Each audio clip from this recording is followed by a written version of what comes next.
ਆਈਐਸਐਸ ਦੇ ਜਿਹੜੇ ਰਿਕਰੂਟ ਨੇ ਉਹ ਕਿਵੇਂ ਇੰਡੀਅਨ ਏਜੰਸੀ ਜਿਹੜੇ ਆ ਐਜ਼ ਅ ਟੂਲ ਯੂਜ਼ ਕਰਕੇ ਤੇ ਸਿੱਖਾਂ ਨੂੰ ਇਨਫਿਡਲ ਬਣਾ ਕੇ, ਮਤਲਬ ਕਾਫਰ ਬਣਾ ਕੇ ਤੇ ਉਹਨਾਂ ਤੋਂ ਕਤਲ ਕਰਵਾ ਰਹੀ ਆ।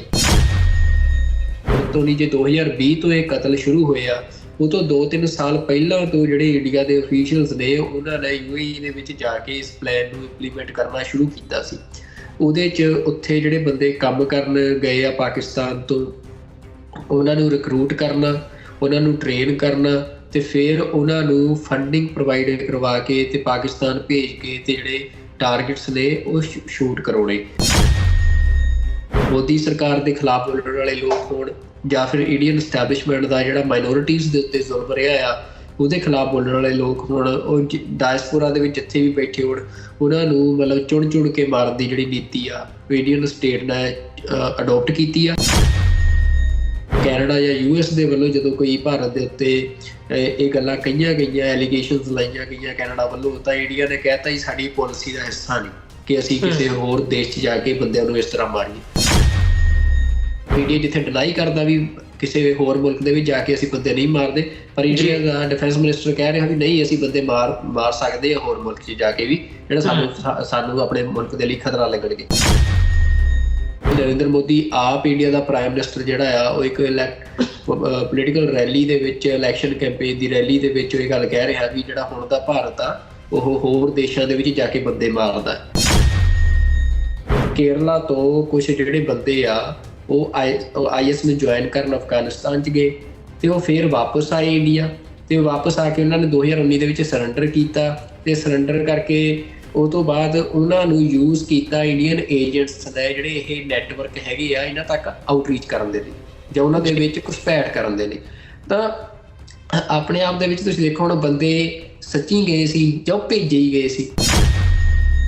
ਸਿੱਖ ਕਮਿਊਨਿਟੀ ਕਿਤੇ ਵੀ ਬੈਠੀ ਆ, ਭਾਰਤ ਦੇ ਵਿੱਚ ਹੋਵੇ, ਭਾਰਤ ਤੋਂ ਬਾਹਰ ਹੋਵੇ, ਪੰਜਾਬ ਦੇ ਵਿੱਚ ਹੋਵੇ, ਤਾਂ ਉਹਨਾਂ ਨੂੰ ਇਸ ਗੱਲ ਪ੍ਰਤੀ ਹੁਣ ਸੁਚੇਤ ਰਹਿਣਾ ਚਾਹੀਦਾ ਹੈ ਕਿ ਜਿਹੜਾ ਇੰਡੀਅਨ ਐਸਟੈਬਲਿਸ਼ਮੈਂਟ ਆ ਉਹ ISIS ਵਰਗੀਆਂ ਜਿਹੜੀਆਂ ਟੈਰਰਿਸਟ ਆਰਗੇਨਾਈਜੇਸ਼ਨਸ ਨੇ ਉਹਨਾਂ ਦੇ ਨਾਲ ਹੁਣ ਇੱਕ ਹੱਥ ਹੋ ਚੁੱਕੀ ਆ ਤੇ ਕਿਸੇ ਵੀ ਤਰ੍ਹਾਂ ਦਾ ਉਹ ਐਕਸ਼ਨ ਆ ਜਿਹੜਾ ਸਿੱਖਾਂ ਦੇ ਖਿਲਾਫ ਉਹ ਕਰ ਸਕਦੇ ਆ।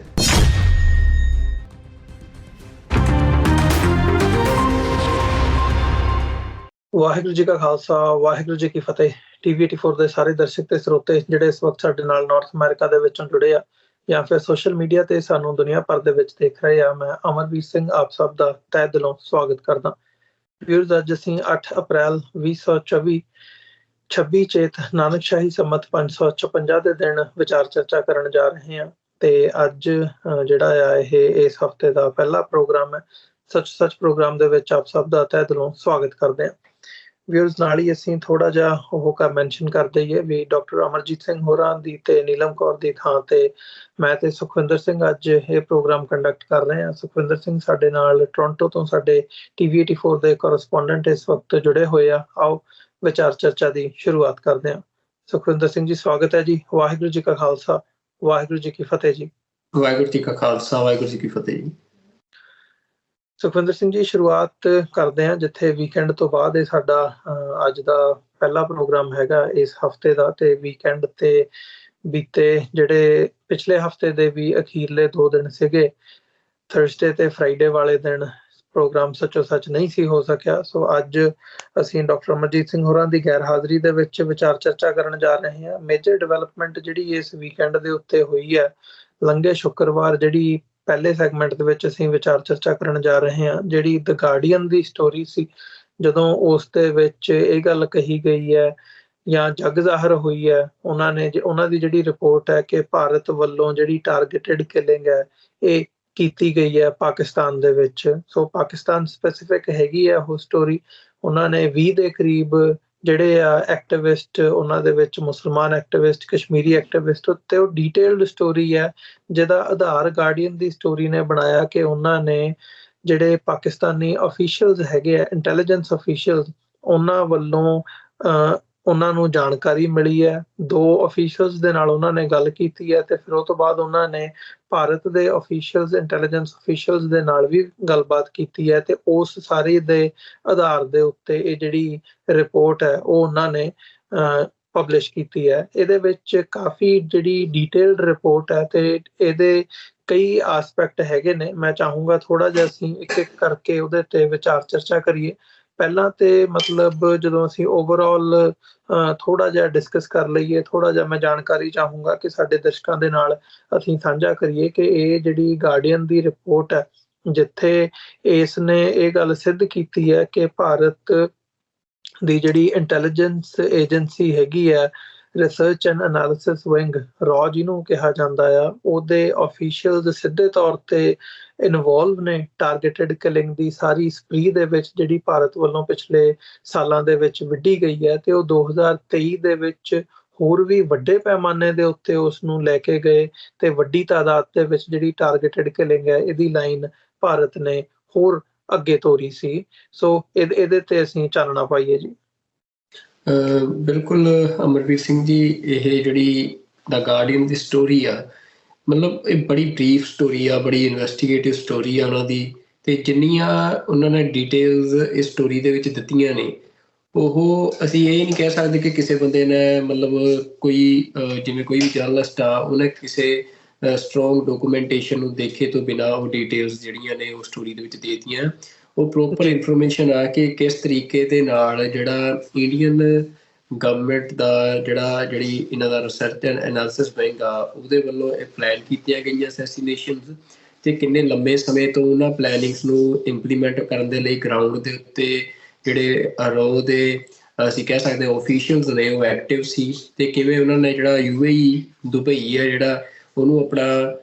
ਹੱਬ ਬਣਾਇਆ, ਟ੍ਰੇਨਿੰਗ ਹੱਬ ਵੀ ਬਣਾਇਆ, ਰਿਕਰੂਟਮੈਂਟ ਹੱਬ ਵੀ ਬਣਾਇਆ, ਜਿੱਥੋਂ ਇਹ ਸਾਰਾ ਜਿਹੜਾ ਪਲਾਨ ਆ ਇਹਨੂੰ ਇੰਪਲੀਮੈਂਟ ਕੀਤਾ ਗਿਆ। ਤੇ ਉਸ ਦੇ ਨਾਲ ਹੀ ਮਤਲਬ ਇਹ ਸਟੋਰੀ ਦੇ ਵਿੱਚ ਇੱਕ ਅਮਰਵੀਰ ਸਿੰਘ ਜੀ ਇਹ ਵੀ ਗੱਲ ਕਾਫੀ ਮਤਲਬ ਸਮਝਣ ਵਾਲੀ ਆ ਸਿੱਖਾਂ ਦੇ ਲਈ ਵੀ, ਕਿ ਜਿਹੜਾ ਮੌਜੂਦਾ ਸਮੇਂ ਜਿਹੜੀ ਰੋ ਆ ਉਹ ਕਿਵੇਂ ਵਰਕਆਊਟ ਕਰ ਰਹੀ ਆ। ਜਿਹੜੀਆਂ ਇੰਡੀਆ ਦੀ ਜਿਹੜੀ ਐਸਟੈਬਲਿਸ਼ਮੈਂਟ ਆ, ਉਹ ਆਪਣੇ ਲਈ ਜਿਨ੍ਹਾਂ ਮੂਵਮੈਂਟਸ ਨੂੰ ਖਤਰਾ ਸਮਝਦੀ ਆ, ਜਿਨ੍ਹਾਂ ਲੋਕਾਂ ਨੂੰ ਖਤਰਾ ਸਮਝਦੀ ਆ, ਉਹਨਾਂ ਦੇ ਖਿਲਾਫ ਉਹ ਕਿਵੇਂ ਮਤਲਬ ਪਲਾਨ ਬਣਾ ਰਹੇ ਆ, ਉਹਨਾਂ ਨੂੰ ਇੰਪਲੀਮੈਂਟ ਕਿਵੇਂ ਕਰ ਰਹੇ ਆ। ਤੇ ਨਾਲ ਜਿਹੜਾ ਇਹ ਸਟੋਰੀ ਇਹ ਵੀ ਮਤਲਬ ਇੱਕ ਇਸ਼ਾਰਾ ਕਰਦੀ ਆ ਕਿ ਜਿਹੜੇ ਸਿੱਖ ਨੇ ਉਹਨਾਂ ਨੂੰ ਜਦੋਂ ਟਾਰਗੇਟ ਕਰਨ ਦੇ ਲਈ ਕਿਵੇਂ ਜਿਹੜੇ ਮੁਸਲਿਮ ਅਸੀਂ ਕਹਿ ਸਕਦੇ ਹਾਂ ਕਿ ਜਿਹੜੀਆਂ ਆਈਸਿਸ ਵਰਗੀਆਂ ਆਰਗੇਨਾਈਜੇਸ਼ਨਸ ਨੇ, ਹਾਰਡਕੋਰ ਜਿਹੜਾ ਰਿਲੀਜੀਅਸ ਆਰਗੇਨਾਈਜੇਸ਼ਨਸ ਤੁਸੀਂ ਕਹਿ ਸਕਦੇ ਹੋ, ਜਾਂ ਮਤਲਬ ਇਸਲਾਮ ਦੇ ਨਾਂ ਦੇ ਉੱਤੇ ਜਿਵੇਂ ਕਤਲੋਗਾਰਤ ਕਰਦੇ ਨੇ, ਜਿਹੜੀਆਂ ਇਹੋ ਜਿਹੀਆਂ ਆਰਗੇਨਾਈਜੇਸ਼ਨਸ ਨੇ, ਉਹਨਾਂ ਦੇ ਜਿਹੜੇ ਰਿਕਰੂਟ ਨੇ ਉਹਨਾਂ ਨੂੰ ਕਿਵੇਂ ਆਪਣੇ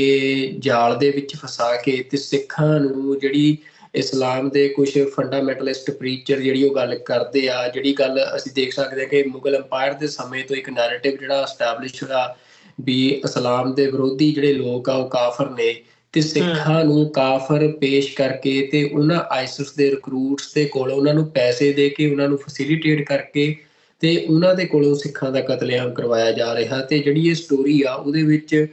ਮਤਲਬ ਤੁਸੀਂ ਦੇਖੋ ਕਿੰਨੀ ਮਤਲਬ ਉਹਨਾਂ ਨੇ ਗੱਲ ਕਹੀ ਆ ਵੀ ਮਤਲਬ ਉਹ ਕਹਿੰਦੇ ਆ ਵੀ ਧਰਮ ਦਾ ਕੰਮ ਕਰ ਰਹੇ ਹੋ ਤੁਸੀਂ, ਸਿੱਖਾਂ ਨੂੰ ਮਾਰ ਕੇ ਇਨਫਿਡਲਸ ਨੂੰ ਮਾਰ ਰਹੇ ਹੋ। ਤੇ ਇਸ ਤਰੀਕੇ ਦੇ ਨੋਸ਼ਨ ਦੇ ਨਾਲ, ਨੈਰੇਟਿਵ ਦੇ ਨਾਲ ਉਹਨਾਂ ਨੇ ਸਿੱਖਾਂ ਦੇ ਉੱਤੇ ਅਟੈਕ ਕਰਾਏ। ਤਾਂ ਅਮਰਵੀਰ ਸਿੰਘ ਜੀ, ਜਿੱਥੇ ਇਹ ਜਿਹੜੀ ਸਟੋਰੀ ਆ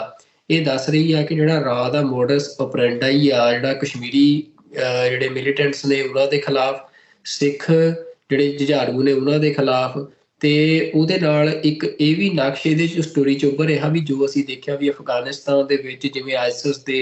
ਜਿਹੜੇ ਹਮਲਾਵਰ ਸੀ ਉਹਨਾਂ ਨੇ ਅੰਨ੍ਹੇਵਾਹ ਗੋਲੀਆਂ ਚਲਾ ਕੇ ਉੱਥੇ ਸਿੱਖਾਂ ਨੂੰ ਕਤਲ ਕੀਤਾ, ਜਿਹੜੇ ਆਮ ਸਿੱਖ ਸ਼ਹਿਰੀ ਸੀ ਅਫਗਾਨਿਸਤਾਨ ਦੇ। ਤੇ ਉਹਦੇ ਵਿੱਚ ਉਹ ਵੀ ਭਾਵੇਂ ਕਿ ਉਸ ਸਮੇਂ ਵੀ ਸਟੋਰੀਜ਼ ਬੜੇ ਨਿਊਜ਼ਪੇਪਰਸ ਦੇ ਵਿੱਚ ਲੱਗੀਆਂ ਸੀ ਵੀ ਆਈਸਿਸ ਜਿਹੜੀ ਆ ਉਹਨੂੰ ਇੰਡੀਆ ਦੀ ਜਿਹੜੀ ਇੰਟੈਲੀਜੈਂਸ ਏਜੰਸੀ ਰਾਹ ਆ ਉਹ ਆਪਰੇਟ ਕਰ ਰਹੀ ਆ, ਤੇ ਰਾਹ ਜਿਹੜੀ ਆ ਉਹ ਆਈਸਿਸ ਦੇ ਰਾਹੀਂ ਸਿੱਖਾਂ ਦਾ ਇਸ ਤਰੀਕੇ ਦੇ ਨਾਲ ਅਫਗਾਨਿਸਤਾਨ ਦੇ ਵਿੱਚ ਕਤਲ ਕਰਵਾ ਰਹੀ ਆ। ਪਰ ਇਹ ਸਟੋਰੀ ਨੇ ਉਹਦੇ ਉੱਤੇ ਦੁਬਾਰਾ ਮੋਹਰ ਲਾਈ ਆ ਕਿ ਉਹ ਜਿਹੜੇ ਆਈਸਿਸ ਦੇ ਜਿਹੜੇ ਰਿਕਰੂਟ ਨੇ ਉਹ ਕਿਵੇਂ ਇੰਡੀਅਨ ਏਜੰਸੀ ਜਿਹੜੇ ਆ ਐਜ਼ ਅ ਟੂਲ ਯੂਜ਼ ਕਰਕੇ ਤੇ ਸਿੱਖਾਂ ਨੂੰ ਇਨਫਿਡਲ ਬਣਾ ਕੇ, ਮਤਲਬ ਕਾਫਰ ਬਣਾ ਕੇ ਤੇ ਉਹਨਾਂ ਤੋਂ ਕਤਲ ਕਰਵਾ ਰਹੀ ਆ। ਤਾਂ ਹੋਰ ਵੀ ਮਤਲਬ ਇਹ ਸਟੋਰੀ, ਮੈਂ ਤਾਂ ਕਹਿੰਦਾ ਵੀ ਇਹ ਸਟੋਰੀ ਦਾ ਹਰ ਪੈਰਾਗ੍ਰਾਫ ਜਿਹੜਾ ਆ ਉਹ ਬੜਾ ਸਮਝਣ ਵਾਲਾ, ਮਤਲਬ ਅਸੀਂ ਕਹਿ ਸਕਦੇ ਹਾਂ ਵੀ ਤੁਸੀਂ ਦੇਖੋ ਇਹਦੇ ਵਿੱਚ UAE ਨੂੰ ਕਿਵੇਂ ਯੂਜ਼ ਕਰ ਰਹੀ ਆ ਇੰਡੀਆ ਦੀ ਜਿਹੜੀ ਇੰਟੈਲੀਜੈਂਸ ਏਜੰਸੀ ਆ। ਮਤਲਬ ਇਹ ਵੀ ਦੱਸਿਆ ਕਿ ਹੁਣ ਤੋਂ ਨਹੀਂ, ਜੇ 2020 ਤੋਂ ਇਹ ਕਤਲ ਸ਼ੁਰੂ ਹੋਏ ਆ, ਉਹ ਤੋਂ 2-3 ਸਾਲ ਪਹਿਲਾਂ ਤੋਂ ਜਿਹੜੇ ਇੰਡੀਆ ਦੇ ਅਫੀਸ਼ੀਅਲਸ ਨੇ ਉਹਨਾਂ ਨੇ UAE ਦੇ ਵਿੱਚ ਜਾ ਕੇ ਇਸ ਪਲਾਨ ਨੂੰ ਇੰਪਲੀਮੈਂਟ ਕਰਨਾ ਸ਼ੁਰੂ ਕੀਤਾ ਸੀ। ਉਹਦੇ 'ਚ ਉੱਥੇ ਜਿਹੜੇ ਬੰਦੇ ਕੰਮ ਕਰਨ ਗਏ ਆ ਪਾਕਿਸਤਾਨ ਤੋਂ, ਉਹਨਾਂ ਨੂੰ ਰਿਕਰੂਟ ਕਰਨਾ, ਉਹਨਾਂ ਨੂੰ ਟ੍ਰੇਨ ਕਰਨਾ ਤੇ ਫਿਰ ਉਹਨਾਂ ਨੂੰ ਫੰਡਿੰਗ ਪ੍ਰੋਵਾਈਡ ਕਰਵਾ ਕੇ ਤੇ ਪਾਕਿਸਤਾਨ ਭੇਜ ਕੇ ਤੇ ਜਿਹੜੇ ਟਾਰਗੇਟਸ ਨੇ ਉਹ ਸ਼ੂਟ ਕਰਾਉਣੇ। ਤੇ ਮਤਲਬ ਇਹ ਸਾਰਾ ਪ੍ਰੋਸੈਸ ਜਿਹੜਾ ਆ ਕਿਵੇਂ ਦੁਬਈ ਤੋਂ ਰਨ ਹੋ ਰਿਹਾ ਆ, ਦੁਬਈ ਨੂੰ ਕਿਵੇਂ ਐਜ਼ ਅ ਗਰਾਊਂਡ ਯੂਜ਼ ਕੀਤਾ ਜਾ ਰਿਹਾ ਆ। ਮਤਲਬ ਇਹ ਆਪਣੇ ਆਪ ਦੇ ਵਿੱਚ ਅੱਖਾਂ ਖੋਲਣ ਵਾਲੀ ਸਟੋਰੀ ਆ ਵੀ ਜੇ ਕੋਈ ਵੀ ਬੰਦਾ ਪੋਲੀਟੀਕਲ ਐਕਟਿਵਿਜ਼ਮ ਦੇ ਨਾਲ ਜੁੜਿਆ। ਤੇ ਦੂਜੇ ਪਾਸੇ ਮਤਲਬ ਸਟੋਰੀ ਆਪਣੇ ਆਪ ਦੇ ਵਿੱਚ ਅੱਗੇ ਤੁਰਦੀ ਇਸ ਗੱਲ ਨੂੰ ਫਿਰ ਅੱਗੇ ਜ਼ਿਕਰ ਕਰਦੀ ਆ ਕਿ ਕਿਵੇਂ ਜਿਹੜਾ ਕੈਨੇਡਾ ਤੇ US ਦੇ ਵਿੱਚ ਸਿੱਖਾਂ ਦੀ ਅਸੈਸੀਨੇਸ਼ਨ ਇੰਡੀਆ ਨੇ ਕਰਵਾਉਣ ਦੀ ਕੀ ਕਰਵਾਈ ਜਾਂ ਕਰਵਾਉਣ ਦੀ ਕੋਸ਼ਿਸ਼ ਕੀਤੀ, ਜਿਵੇਂ US ਦੇ ਵਿੱਚ ਪਲੋਟ ਫੇਲ ਹੋਇਆ। ਤੇ ਉਹਦਾ ਜ਼ਿਕਰ ਕੀਤਾ ਵੀ ਇਹ ਜਿਹੜੀ ਮੋਦੀ ਦੀ ਅਸੀਂ ਕਹਿ ਸਕਦੇ ਹਾਂ ਅਗਰੈਸਿਵ ਫੋਰਨ ਪਾਲਿਸੀ ਆ, ਕਿ ਉਹਦਾ ਹੀ ਇੱਕ ਮਤਲਬ ਹਿੱਸਾ ਆ ਕਿ ਉਹ ਜਿਹੜੀਆਂ ਵੋਇਸਿਸ ਇਸ ਐਸਟੈਬਲਿਸ਼ਮੈਂਟ ਦੇ ਖਿਲਾਫ ਆ, ਜਿਹੜੀਆਂ ਵੋਇਸਿਸ ਮਤਲਬ ਮੋਦੀ ਸਰਕਾਰ ਦੇ ਖਿਲਾਫ ਬੋਲਣ ਵਾਲੇ ਲੋਕ ਹੋਣ ਜਾਂ ਫਿਰ ਇੰਡੀਅਨ ਐਸਟੈਬਲਿਸ਼ਮੈਂਟ ਦਾ ਜਿਹੜਾ ਮਾਈਨੋਰਿਟੀਜ਼ ਦੇ ਉੱਤੇ ਜ਼ੁਲਮ ਰਿਹਾ ਆ ਉਹਦੇ ਖਿਲਾਫ ਬੋਲਣ ਵਾਲੇ ਲੋਕ ਹੋਣ, ਉਹ ਡਾਇਸਪੋਰਾ ਦੇ ਵਿੱਚ ਜਿੱਥੇ ਵੀ ਬੈਠੇ ਹੋਣ, ਉਹਨਾਂ ਨੂੰ ਮਤਲਬ ਚੁਣ ਕੇ ਮਾਰਨ ਦੀ ਜਿਹੜੀ ਨੀਤੀ ਆ ਇੰਡੀਅਨ ਸਟੇਟ ਨੇ ਅਡੋਪਟ ਕੀਤੀ ਆ। ਤੇ ਉਹਨੂੰ ਹੁਣ ਦੁਨੀਆ ਦੇ ਵੱਡੇ ਅਖਬਾਰ ਗਾਰਡੀਅਨ ਵਰਗੇ ਜਿਹੜੇ ਆ ਉਹ ਨੰਗਾ ਕਰ ਰਹੇ ਆ। ਪਰ ਨਾਲ ਮਤਲਬ ਇਹ ਤਾਂ ਨੰਗਾ ਕਰ ਹੀ ਰਹੇ ਆ, ਪਰ ਜਿੱਥੇ ਇੱਕ ਪਾਸੇ ਜਦੋਂ ਅਫੀਸ਼ੀਅਲ ਟਾਕਸ ਹੁੰਦੀਆਂ ਨੇ ਮੁਲਕਾਂ ਦੀਆਂ, ਖਾਸ ਤੌਰ ਤੇ ਕੈਨੇਡਾ ਜਾਂ US ਦੇ ਵੱਲੋਂ ਜਦੋਂ ਕੋਈ ਭਾਰਤ ਦੇ ਉੱਤੇ ਇਹ ਗੱਲਾਂ ਕਹੀਆਂ ਗਈਆਂ, ਐਲੀਗੇਸ਼ਨਸ ਲਾਈਆਂ ਗਈਆਂ ਕੈਨੇਡਾ ਵੱਲੋਂ, ਤਾਂ ਇੰਡੀਆ ਨੇ ਕਹਿਤਾ ਜੀ ਸਾਡੀ ਪਾਲਿਸੀ ਦਾ ਹਿੱਸਾ ਨਹੀਂ ਕਿ ਅਸੀਂ ਕਿਸੇ ਹੋਰ ਦੇਸ਼ 'ਚ ਜਾ ਕੇ ਬੰਦਿਆਂ ਨੂੰ ਇਸ ਤਰ੍ਹਾਂ ਮਾਰੀਏ। ਪਰ ਤੁਸੀਂ ਦੇਖੋ ਵੀ ਰਾਜਨਾਥ ਸਿੰਘ ਦੀ ਜਿਹੜੀ ਹੁਣ ਲੇਟੈਸਟ ਸਟੇਟਮੈਂਟ ਆ, ਮਤਲਬ ਇੱਕ ਇੰਟਰਵਿਊ ਦੇ ਵਿੱਚ ਰਾਜਨਾਥ ਸਿੰਘ ਨੇ ਇਹ ਮਤਲਬ ਇੰਡੀਆ ਦਾ ਮਤਲਬ ਮਿਨਿਸਟਰ ਆ, ਡਿਫੈਂਸ ਮਿਨਿਸਟਰ ਆ ਰਾਜਨਾਥ ਸਿੰਘ, ਉਹ ਇਹ ਗੱਲ ਕਹਿੰਦਾ ਵੀ ਹਾਂ ਮਤਲਬ ਅਸੀਂ ਨਾਲ ਜੇ ਪਾਕਿਸਤਾਨ ਜਿਹੜਾ ਆ ਮਤਲਬ ਕੋਈ ਵੀ ਤੁਸੀਂ ਕਹਿ ਸਕਦੇ ਹੋ ਕਿ ਇਹ ਮਤਲਬ ਇੰਡੀਆ ਜਿੱਥੇ ਡਿਨਾਈ ਕਰਦਾ ਵੀ ਕਿਸੇ ਹੋਰ ਮੁਲਕ ਦੇ ਵਿੱਚ ਜਾ ਕੇ ਅਸੀਂ ਬੰਦੇ ਨਹੀਂ ਮਾਰਦੇ, ਪਰ ਇੰਡੀਆ ਦਾ ਡਿਫੈਂਸ ਮਿਨਿਸਟਰ ਕਹਿ ਰਿਹਾ ਵੀ ਨਹੀਂ ਅਸੀਂ ਬੰਦੇ ਮਾਰ ਸਕਦੇ ਆ ਹੋਰ ਮੁਲਕ 'ਚ ਜਾ ਕੇ ਵੀ, ਜਿਹੜਾ ਸਾਨੂੰ ਆਪਣੇ ਮੁਲਕ ਦੇ ਲਈ ਖਤਰਾ ਲੱਗਣਗੇ। ਤੇ ਇਸ ਤੋਂ ਇਲਾਵਾ ਤੁਸੀਂ ਦੇਖੋ ਵੀ ਮੋਦੀ ਦਾ ਜਿਹੜਾ ਇਸ ਵਾਰ ਦਾ ਇਲੈਕਸ਼ਨ ਕੈਂਪੇਨ ਆ, ਉਹਦੇ ਵਿੱਚ ਜਿੱਥੇ ਪਹਿਲੀਆਂ ਇਲੈਕਸ਼ਨ ਕੈਂਪੇਨਸ ਦੇ ਵਿੱਚ ਜਿਹੜਾ ਇਹ ਨਾਰਾ ਸੀ ਵੀ 52 ਇੰਚ ਦਾ ਸੀਨਾ ਆ ਜਾਂ ਇਹ ਸਾਰਾ ਉਹ ਨੈਰੇਟਿਵ ਪਾਕਿਸਤਾਨ ਦੇ ਖਿਲਾਫ ਬਿਲਡ ਅਪ ਕਰਦੇ ਸੀ। ਪਰ ਹੁਣ ਕੁਝ ਦਿਨ ਪਹਿਲਾਂ ਬਿਹਾਰ ਦੇ ਵਿੱਚ ਇੱਕ ਇਲੈਕਸ਼ਨ ਕੈਂਪੇਨ ਨੂੰ ਦੇ ਦੌਰਾਨ, ਇੱਕ ਰੈਲੀ ਦੇ ਦੌਰਾਨ ਜਿਹੜੀ ਮੋਦੀ ਦੀ ਸਪੀਚ ਸੀ, ਉਹਦਾ ਜਿਹੜਾ ਮੁੱਖ ਹਿੱਸਾ ਸੀ ਉਹ ਇਹੀ ਸੀ ਕਿ ਆਜ ਕਾ ਭਾਰਤ ਘਰ ਮੇਂ ਘੁਸ ਕੇ ਮਾਰਤਾ ਹੈ। ਮਤਲਬ ਇਹ ਹੁਣ ਇਹਨੂੰ ਆਪਣੀ ਜਿਹੜੀ ਫੰਡਾਮੈਂਟਲਿਸਟ ਐਕਸਟ੍ਰੀਮਿਸਟ ਸਾਈਕੀ ਆ ਇੰਡੀਅਨ ਪੋਪੂਲੇਸ਼ਨ ਦੀ, ਜਿਸ ਖਾਸ ਤੌਰ ਤੇ ਹਿੰਦੀ ਬੈਲਟ ਦੀ, ਉਹਦੇ ਵਿੱਚ ਇਹਨੂੰ ਇਲੈਕਟੋਰਲ ਗੇਮਸ ਦੇ ਲਈ ਹੁਣ ਇਸ ਐਕਟ ਨੂੰ, ਆਪਣੇ ਇਸ ਪਾਲਿਸੀ ਨੂੰ ਜਿਹੜੀ BJP ਗਵਰਨਮੈਂਟ ਆ ਉਹ ਖੁੱਲ੍ਹੇਆਮ ਯੂਜ਼ ਕਰਨ ਲੱਗ ਗਈ ਆ। ਰਾਜਨਾਥ ਸਿੰਘ ਦੀ ਸਟੇਟਮੈਂਟ ਵੀ ਉਸੇ ਦਾ ਹਿੱਸਾ ਆ ਵੀ ਅਸੀਂ ਮਤਲਬ ਬੰਦੇ ਮਾਰਾਂਗੇ ਹੋਰ ਮੁਲਕਾਂ 'ਚ ਜਾ ਕੇ ਵੀ। ਤੇ ਨਰਿੰਦਰ ਮੋਦੀ ਆਪ ਇੰਡੀਆ ਦਾ ਪ੍ਰਾਈਮ ਮਿਨਿਸਟਰ ਜਿਹੜਾ ਆ ਉਹ ਇੱਕ ਪੋਲੀਟੀਕਲ ਰੈਲੀ ਦੇ ਵਿੱਚ, ਇਲੈਕਸ਼ਨ ਕੈਂਪੇਨ ਦੀ ਰੈਲੀ ਦੇ ਵਿੱਚ ਇਹ ਗੱਲ ਕਹਿ ਰਿਹਾ ਵੀ ਜਿਹੜਾ ਹੁਣ ਦਾ ਭਾਰਤ ਆ ਉਹ ਹੋਰ ਦੇਸ਼ਾਂ ਦੇ ਵਿੱਚ ਜਾ ਕੇ ਬੰਦੇ ਮਾਰਦਾ। ਜੀ ਨਹੀਂ, ਬਿਲਕੁਲ ਸੁਖਵਿੰਦਰ ਸਿੰਘ ਜੀ, ਜਿਵੇਂ ਤੁਸੀਂ ਗੱਲ ਕੀਤੀ ਹੈ, ਤੁਸੀਂ ਕਈ ਪਹਿਲੂਆਂ ਨੂੰ ਛੋਹਿਆ ਜਿਹੜੇ ਇਸ ਸਟੋਰੀ ਦੇ ਵਿੱਚ ਉਜਾਗਰ ਕੀਤੇ ਗਏ ਆ, ਤੇ ਅਸੀਂ ਦੇਖਦੇ ਹਾਂ ਵੀ ਇਹਦੇ ਵਿੱਚ ਬਹੁਤ ਡਿਟੇਲ ਦੇ ਵਿੱਚ ਜਿਹੜੀਆਂ ਗੱਲਾਂ ਕੀਤੀਆਂ ਹੋਈਆਂ ਨੇ, ਜਿਵੇਂ ਇਹ ISIS ਦਾ ਜਿਹੜਾ ਜ਼ਿਕਰ ਹੈ ਵੀ ਕਿਵੇਂ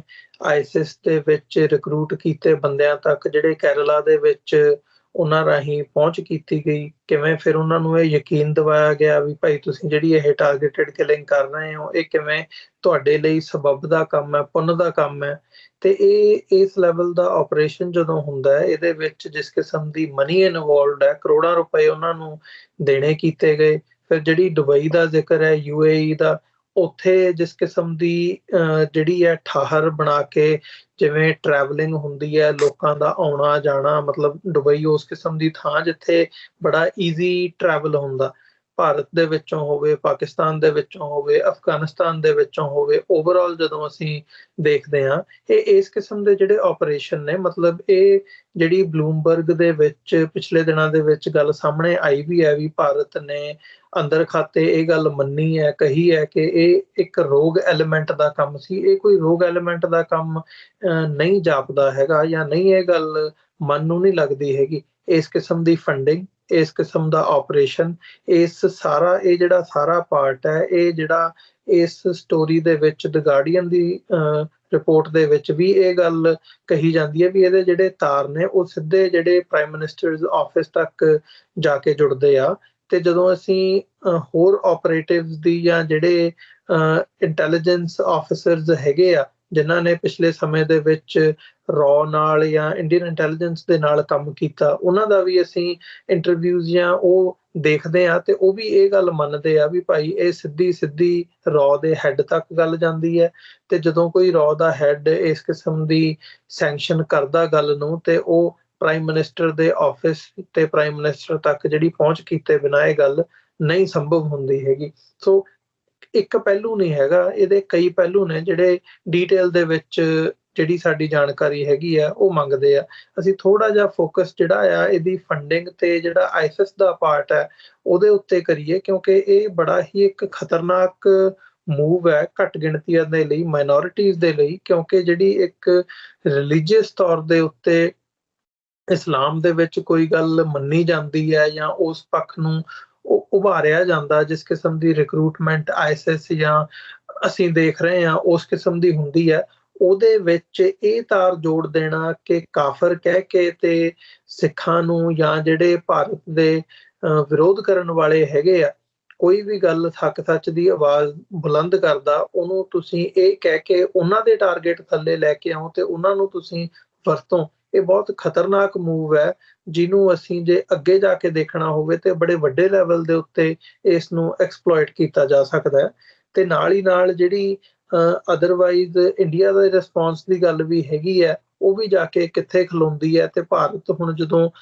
ਸਿੱਧਾ ਜੇ ਰਾਜਨਾਥ ਸਿੰਘ ਦੇ ਕਹਿਣ ਵਾਂਗੂ ਮੰਨ ਲਿਆ ਜਾਵੇ ਕਿ ਭਾਰਤ ਇਸ ਪਾਰਟ ਨੂੰ ਏਦਾਂ ਦੇਖਦਾ ਆ ਕਿ ਉਹਨਾਂ ਨੇ ਘਰ ਮੇ ਘੁਸ ਕੇ ਮਾਰੇਂਗੇ ਵਾਲੀ ਨੀਤੀ ਜਿਹੜੀ ਹੈ ਉਹ ਲਾਗੂ ਕੀਤੀ ਹੋਈ ਹੈ, ਤੇ ਇਹ ਮਤਲਬ ਚੰਗੇ ਸੰਕੇਤ ਨਹੀਂ ਹੈਗੇ। ਦੇਖੋ ਅਮਰਵੀਰ ਸਿੰਘ ਜੀ, ਜਿਹੜੀ ਗੱਲ ਤੁਸੀਂ ਆਈਐਸਐਸ ਦੀ ਕੀਤੀ ਆ, ਇਸਲਾਮਿਕ ਸਟੇਟ ਦੇ ਨੂੰ ਯੂਜ਼ ਕਰਨ ਦੀ ਕੀਤੀ ਆ ਇੰਡੀਆ ਦੀ ਏਜੰਸੀ ਰੋ ਦੇ ਵੱਲੋਂ, ਉਹਦੇ ਬਾਰੇ ਇਸ ਰਿਪੋਰਟ ਦੇ ਵਿੱਚ ਖਾਸ ਤੌਰ ਤੇ ਜ਼ਿਕਰ ਕੀਤਾ ਗਿਆ ਭਾਈ ਪੰਜਵੜ ਦੇ ਹਵਾਲੇ ਦੇ ਨਾਲ। ਤੇ ਮਤਲਬ ਮੈਂ ਜ਼ਰੂਰ ਕੋਟ ਕਰਨਾ ਚਾਹੁੰਦਾ ਜੋ ਗਾਰਡੀਅਨ ਦੀ ਇਹ ਸਟੋਰੀ ਕਹਿ ਰਹੀ ਆ। ਇਹ ਕਹਿੰਦੇ ਆ ਕਿ Panjwar's assassination is among those alleged to have been carried out by the Indian operatives using what Pakistani agencies described as the religious method, ਕਿ ਧਾਰਮਿਕ ਤਰੀਕਾ ਜਿਹੜਾ ਆ ਉਹਨੂੰ ਵਰਤ ਕੇ ਇੰਡੀਅਨ ਏਜੰਸੀਜ਼ ਨੇ ਭਾਈ ਪੰਜਵੜ ਦੀ ਜਿਹੜੀ ਅਸੈਸੀਨੇਸ਼ਨ ਆ ਉਹ ਕਰਵਾਈ ਆ। ਤੇ ਉਹਦੇ 'ਚ ਫਿਰ ਉਹ ਅੱਗੇ ਦੱਸਦੇ ਆ ਕਿ according to the documents Indian agents used social media to infiltrate networks of Islamic State and units connected to the Taliban. ਤਾਂ ਇਹ ਜਿਹੜੀ ਇੱਕ ਲਾਈਨ ਆ ਅਮਰਵੀਰ ਸਿੰਘ ਜੀ, ਇਹ ਬੜੀ ਇੰਟਰਸਟਿੰਗ ਤੇ ਬੜੀ ਇੰਪੋਰਟੈਂਟ ਆ। ਅੱਜ ਦਾ ਜਿਹੜਾ ਐਕਟਿਵਿਜ਼ਮ ਆ ਜਾਂ ਅੱਜ ਜਿਵੇਂ ਜਿਹੜੇ ਅਸੀਂ ਕਹਿ ਸਕਦੇ ਹਾਂ ਕਿ ਜਿਹੜੀ ਕਮਿਊਨਿਟੀਜ਼ ਦੀ ਜਿਹੜੀ ਦੇ ਵਿੱਚ ਜਿਵੇਂ ਇਨਫਿਲਟਰੇਸ਼ਨ ਸੋਸ਼ਲ ਮੀਡੀਆ ਦੇ ਰਾਹੀਂ ਕੀਤੀ ਜਾਂਦੀ ਆ, ਉਹਦੇ ਬਾਰੇ ਸਮਝਣ ਦੇ ਲਈ ਤਾਂ ਇਹਦੇ 'ਚ ਉਹਨਾਂ ਨੇ ਕਿਹਾ ਕਿ ਜਿਹੜੇ ਇੰਡੀਅਨ ਏਜੰਟਸ ਆ ਉਹ ਸੋਸ਼ਲ ਮੀਡੀਆ ਨੈਟਵਰਕਸ ਨੂੰ ਯੂਜ਼ ਕਰਕੇ ਜਿਹੜੇ ਇਸਲਾਮਿਕ ਸਟੇਟ ਜਾਂ ਜਿਹੜੇ ਮਤਲਬ ਇਸ ਤਰ੍ਹਾਂ ਦੀਆਂ ਆਰਗੇਨਾਈਜੇਸ਼ਨਸ ਨੇ ਉਹਨਾਂ ਦੇ ਨਾਲ ਜੁੜੇ ਜਿਹੜੇ ਲੋਕ ਜਾਂ ਉਹਨਾਂ ਦੇ ਫੋਲੋਅਰ, ਉਹਨਾਂ ਦੇ ਵਿਚਾਰਾਂ ਨੂੰ ਦੇ ਨਾਲ ਮਤਲਬ ਜੁੜੇ ਜਿਹੜੇ ਕੁਝ ਨੌਜਵਾਨ ਨੇ ਉਹਨਾਂ ਤੱਕ ਰੀਚ ਆਊਟ ਕਰਨ ਦੇ ਲਈ ਉਹ ਸੋਸ਼ਲ ਮੀਡੀਆ ਨੂੰ ਯੂਜ਼ ਕਰ ਰਹੇ ਸੀ। ਤਾਂ ਅਸੀਂ ਇਹ ਵੀ ਅਮਰਵੀਰ ਸਿੰਘ ਜੀ ਦੇਖਦੇ ਹਾਂ ਕਿ ਖਾਸ ਤੌਰ ਤੇ ਕਿਸਾਨ ਸੰਘਰਸ਼ ਤੋਂ ਬਾਅਦ ਪੰਥ ਦੇ ਵਿੱਚ, ਸਿੱਖਾਂ ਦੇ ਵਿੱਚ ਵੀ ਇਹ ਗੱਲ ਬੜੇ ਜ਼ੋਰ ਸ਼ੋਰ ਨਾਲ ਉੱਭਰ ਰਹੀ ਆ ਕਿ ਜਿਹੜਾ ਸੋਸ਼ਲ ਮੀਡੀਆ ਦਾ ਕੰਟਰੋਲ ਆ ਉਹ ਟੋਟਲੀ ਸਿੱਖ ਐਕਟਿਵਿਸਟਾਂ ਦੇ ਹੱਥੋਂ ਬਾਹਰ ਹੋ ਗਿਆ। ਇਹ ਅੱਜ ਦੇ ਟਾਈਮ ਦੇ ਵਿੱਚ ਸਿੱਖ ਐਕਟਿਵਿਜ਼ਮ ਦੇ ਵਿੱਚ ਇੰਨੀਆਂ ਕਿ ਜ਼ਿਆਦਾ ਫੇਕ ਆਈਡੀਜ਼ ਜਿਹੜੀਆਂ ਨੇ ਉਹ ਵਰਕ ਕਰ ਰਹੀਆਂ ਨੇ ਸੋਸ਼ਲ ਮੀਡੀਆ ਦੇ ਉੱਤੇ, ਜਿਹਦੇ ਨਾਲ ਕਿ ਜਿਹੜੀ ਕਮਿਊਨਿਟੀ ਆ, ਸਿੱਖ ਕਮਿਊਨਿਟੀ ਆ, ਉਹਦੇ ਨੌਜਵਾਨ ਨੇ ਜਿਹੜੇ ਉਹਨਾਂ ਤੱਕ ਆਊਟਰੀਚ ਕਰ ਰਹੇ ਆ ਤੇ ਉਹਦੇ ਵਿੱਚ ਫਿਰ ਉਹਨਾਂ ਦੇ ਨਾਲ ਉਹਨਾਂ ਦੀ ਤੁਸੀਂ ਕਹਿ ਸਕਦੇ ਹੋ ਵਿਚਾਰਾਂ ਨੂੰ ਪ੍ਰਭਾਵਿਤ ਕਰਨਾ, ਉਹਨਾਂ ਨੂੰ ਕਿਸੇ ਟੂਲ ਦੇ ਤੌਰ ਤੇ ਯੂਜ਼ ਕਰਨਾ। ਤਾਂ ਮਤਲਬ ਇਹ ਜਿਹੜੀ ਸਟੋਰੀ ਆ ਇਹ ਸਾਨੂੰ ਦੱਸ ਰਹੀ ਹੈ ਕਿ ਜੋ ਸਿੱਖ ਪੰਜਾਬ ਦੇ ਵਿੱਚ ਡਾਇਸਪੋਰਾ ਦੇ ਵਿੱਚ ਸਿਰਫ ਇਹ ਨਹੀਂ ਕਿ ਜਿਹੜਾ ਇੱਕ ਟ੍ਰਾਂਸਨੈਸ਼ਨਲ ਰਿਪਰੈਸ਼ਨ ਦੇ ਤੌਰ ਤੇ ਅਸੀਂ ਫੇਸ ਕਰ ਰਹੇ ਹਾਂ, ਉਹ ਇਸ ਪਲਾਨ ਦਾ ਹਿੱਸਾ ਆ।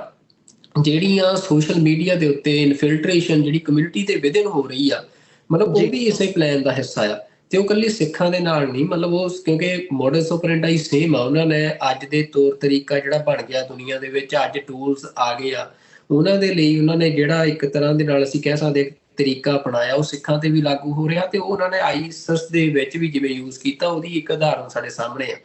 ਤੇ ਉਹਦੇ ਚੋਂ ਅੱਗੇ ਕਹਿ ਰਹੇ ਆ ਕਿ ਵੇਅਰ ਮਤਲਬ ਇਹ ਜਿਹੜੇ ਟੂਲਸ ਨੇ, ਸੋਸ਼ਲ ਮੀਡੀਆ ਹੈਂਡਲਸ ਨੇ, ਉਹਨਾਂ ਦੇ ਉੱਤੇ they recruited and groomed Pakistani Islamist radicals to carry out hit jobs on Indian dissidents by telling them they were carrying out sacred killings of infidels।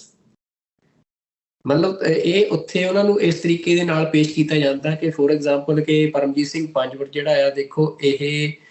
ਮਤਲਬ ਇਹਨੂੰ ਜਿਹੜਾ ਮਾਰਨਾ ਇਸਲਾਮ ਦੇ ਵਿੱਚ ਸਬੱਬ ਦਾ ਕਾਰਜ ਆ, ਤੁਸੀਂ ਮਤਲਬ ਇਹ ਕੰਮ ਕਰੋ, ਹੈ ਨਾ। ਮਤਲਬ ਇਸ ਤਰੀਕੇ ਦੇ ਨਾਲ ਜਿਹੜੇ ਨੌਜਵਾਨ ਹੁੰਦੇ ਆ ਉਹਨਾਂ ਨੂੰ ਉਹ ਵਰਤ ਰਹੇ ਆ, ਮਤਲਬ ਇਸ ਤਰੀਕੇ ਦੇ ਨਾਲ ਸੋਸ਼ਲ ਮੀਡੀਆ ਦਾ ਯੂਜ਼ ਕੀਤਾ ਜਾ ਰਿਹਾ। ਫਿਰ ਜਿਹੜੀ ਗੱਲ ਤੁਸੀਂ ਕਹੀ ਆ ਵੀ ਜਿਹੜਾ ਇੰਡੀਆ ਤੋਂ ਕੁਝ ਬੰਦੇ ਆਈਸਿਸ ਦੇ ਵਿੱਚ ਸ਼ਾਮਲ ਹੋਣ ਗਏ ਤੇ ਫਿਰ ਉਹ ਮਤਲਬ ਕਿਵੇਂ ਉਹਨਾਂ ਨੇ ਯੂਜ਼ ਕੀਤਾ, ਮਤਲਬ ਉਹਦੇ 'ਚ ਦੱਸਦੇ ਆ ਕਿ these agents allegedly sought help from former IS fighters from the Indian state of Kerala who had travelled to Afghanistan to fight for IS but surrendered after 2019 and were brought back through diplomatic channels to get access to these jihadist networks। ਮਤਲਬ ਅਮਰਵੀਰ ਸਿੰਘ ਜੀ ਹੁਣੇ ਆਪਣੇ ਆਪ ਦੇ ਵਿੱਚ ਸਿਰਫ ਉਹਨਾਂ ਨੇ ਤਾਂ ਇਸ ਸਟੋਰੀ ਦੇ ਵਿੱਚ ਇੱਕ ਗੱਲ ਸਾਨੂੰ ਦੱਸਦੀ ਕਿ ਕੇਰਲਾ ਤੋਂ ਕੁਝ ਜਿਹੜੇ ਬੰਦੇ ਆ ਉਹ IS ਨੂੰ ਜੁਆਇਨ ਕਰਨ ਅਫਗਾਨਿਸਤਾਨ 'ਚ ਗਏ ਤੇ ਉਹ ਫਿਰ ਵਾਪਸ ਆਏ ਇੰਡੀਆ, ਤੇ ਵਾਪਸ ਆ ਕੇ ਉਹਨਾਂ ਨੇ 2019 ਦੇ ਵਿੱਚ ਸਰੈਂਡਰ ਕੀਤਾ। ਤੇ ਸਰੈਂਡਰ ਕਰਕੇ ਉਹ ਤੋਂ ਬਾਅਦ ਉਹਨਾਂ ਨੂੰ ਯੂਜ਼ ਕੀਤਾ ਇੰਡੀਅਨ ਏਜੰਟਸ ਨੇ, ਜਿਹੜੇ ਇਹ ਨੈਟਵਰਕ ਹੈਗੇ ਆ ਇਹਨਾਂ ਤੱਕ ਆਊਟਰੀਚ ਕਰਨ ਦੇ ਲਈ ਜਾਂ ਉਹਨਾਂ ਦੇ ਵਿੱਚ ਘੁਸਪੈਠ ਕਰਨ ਦੇ ਲਈ। ਤਾਂ ਆਪਣੇ ਆਪ ਦੇ ਵਿੱਚ ਤੁਸੀਂ ਦੇਖੋ ਹੁਣ ਬੰਦੇ ਸੱਚੀ ਗਏ ਸੀ ਜਾਂ ਭੇਜੇ ਹੀ ਗਏ ਸੀ, ਇਹ ਇੱਕ ਅਲੱਗ ਇਨਵੈਸਟੀਗੇਸ਼ਨ ਦਾ ਪਾਰਟ ਆ। ਪਰ ਜਿਹੜੀਆਂ ਇਹ ਏਜੰਸੀਜ਼ ਹੁੰਦੀਆਂ ਨੇ ਉਹ ਕਿਵੇਂ ਕੰਮ ਕਰਦੀਆਂ, ਮਤਲਬ ਸਿੱਖਾਂ ਦੇ ਨਾਲ ਤੁਸੀਂ ਦੇਖੋ ਅਜੀਤ ਡੋਵਾਲ ਬਾਰੇ ਗੱਲ ਬੜੀ ਮਸ਼ਹੂਰ ਆ ਵੀ ਜਦੋਂ ਦਰਬਾਰ ਸਾਹਿਬ ਤੇ ਹਮਲਾ ਹੋਣਾ ਸੀ ਜੂਨ 84 ਦਾ, ਤਾਂ ਉਹ as a Pakistani intelligence agency the officer ਬਣ ਕੇ ਤੇ ਉਹ ਦਰਬਾਰ ਸਾਹਿਬ 'ਚ ਰਿਹਾ ਜੀ। ਮਤਲਬ ਅੱਜ ਦੇ ਟਾਈਮ ਦੇ ਵਿੱਚ ਸਿੱਖਾਂ ਦੇ ਅੰਦਰ ਕਿੰਨੀ ਕੁ ਘੁਸਪੈਠ ਕਿਸ ਰੂਪ 'ਚ ਕੀਤੀ ਗਈ ਆ। ਤੇ ਉਹ ਮਤਲਬ ਇਹ ਸਟੋਰੀ ਸਾਨੂੰ ਉਹਦੇ ਵਾਸਤੇ ਇੱਕ ਤਰ੍ਹਾਂ ਦੇ ਨਾਲ ਸੁਚੇਤ ਕਰਦੀ ਆ, ਅਗਾਹ ਕਰਦੀ ਆ ਸਿੱਖ ਕਮਿਊਨਿਟੀ ਨੂੰ ਕਿ ਤੁਹਾਨੂੰ ਨਹੀਂ ਪਤਾ ਕਿ ਕਿਹੜਾ ਜਿਹੜਾ ਬੰਦਾ ਜਿਹਦੇ ਪਿੱਛੇ ਲੱਗ ਰਹੇ ਹੋ ਜਾਂ ਜਿਹਦੇ ਕਹਿਣ ਤੇ ਤੁਸੀਂ ਕੁਝ ਕਰ ਰਹੇ ਹੋ ਕਿ ਉਹ ਤੁਹਾਡੇ ਤੋਂ ਜਾਣੇ ਅਣਜਾਣੇ ਵਿੱਚ ਤੁਹਾਡੀ ਕੌਮ ਦਾ ਹੀ ਨੁਕਸਾਨ ਕਰਾ ਜੇ, ਕਿਉਂਕਿ ਉਹਦੀਆਂ ਤਾਰਾਂ ਉਹਨੂੰ ਰਨ ਪਿੱਛੋਂ ਕਿਤੇ ਹੋਰ ਥਾਂ ਤੋਂ ਕੀਤਾ ਜਾ ਰਿਹਾ ਹੈ। ਤੇ ਇਹ ਜਿਹੜੀ ਸਟੋਰੀ ਆ ਮਤਲਬ ਜਿਹੜਾ ਸਾਰਾ ਹੀ ਮੋਡਸ ਆਪਰੈਂਡੀ ਅੱਜ ਰੋ ਦਾ, ਉਹਦੇ ਤੇ ਇੱਕ ਬਹੁਤ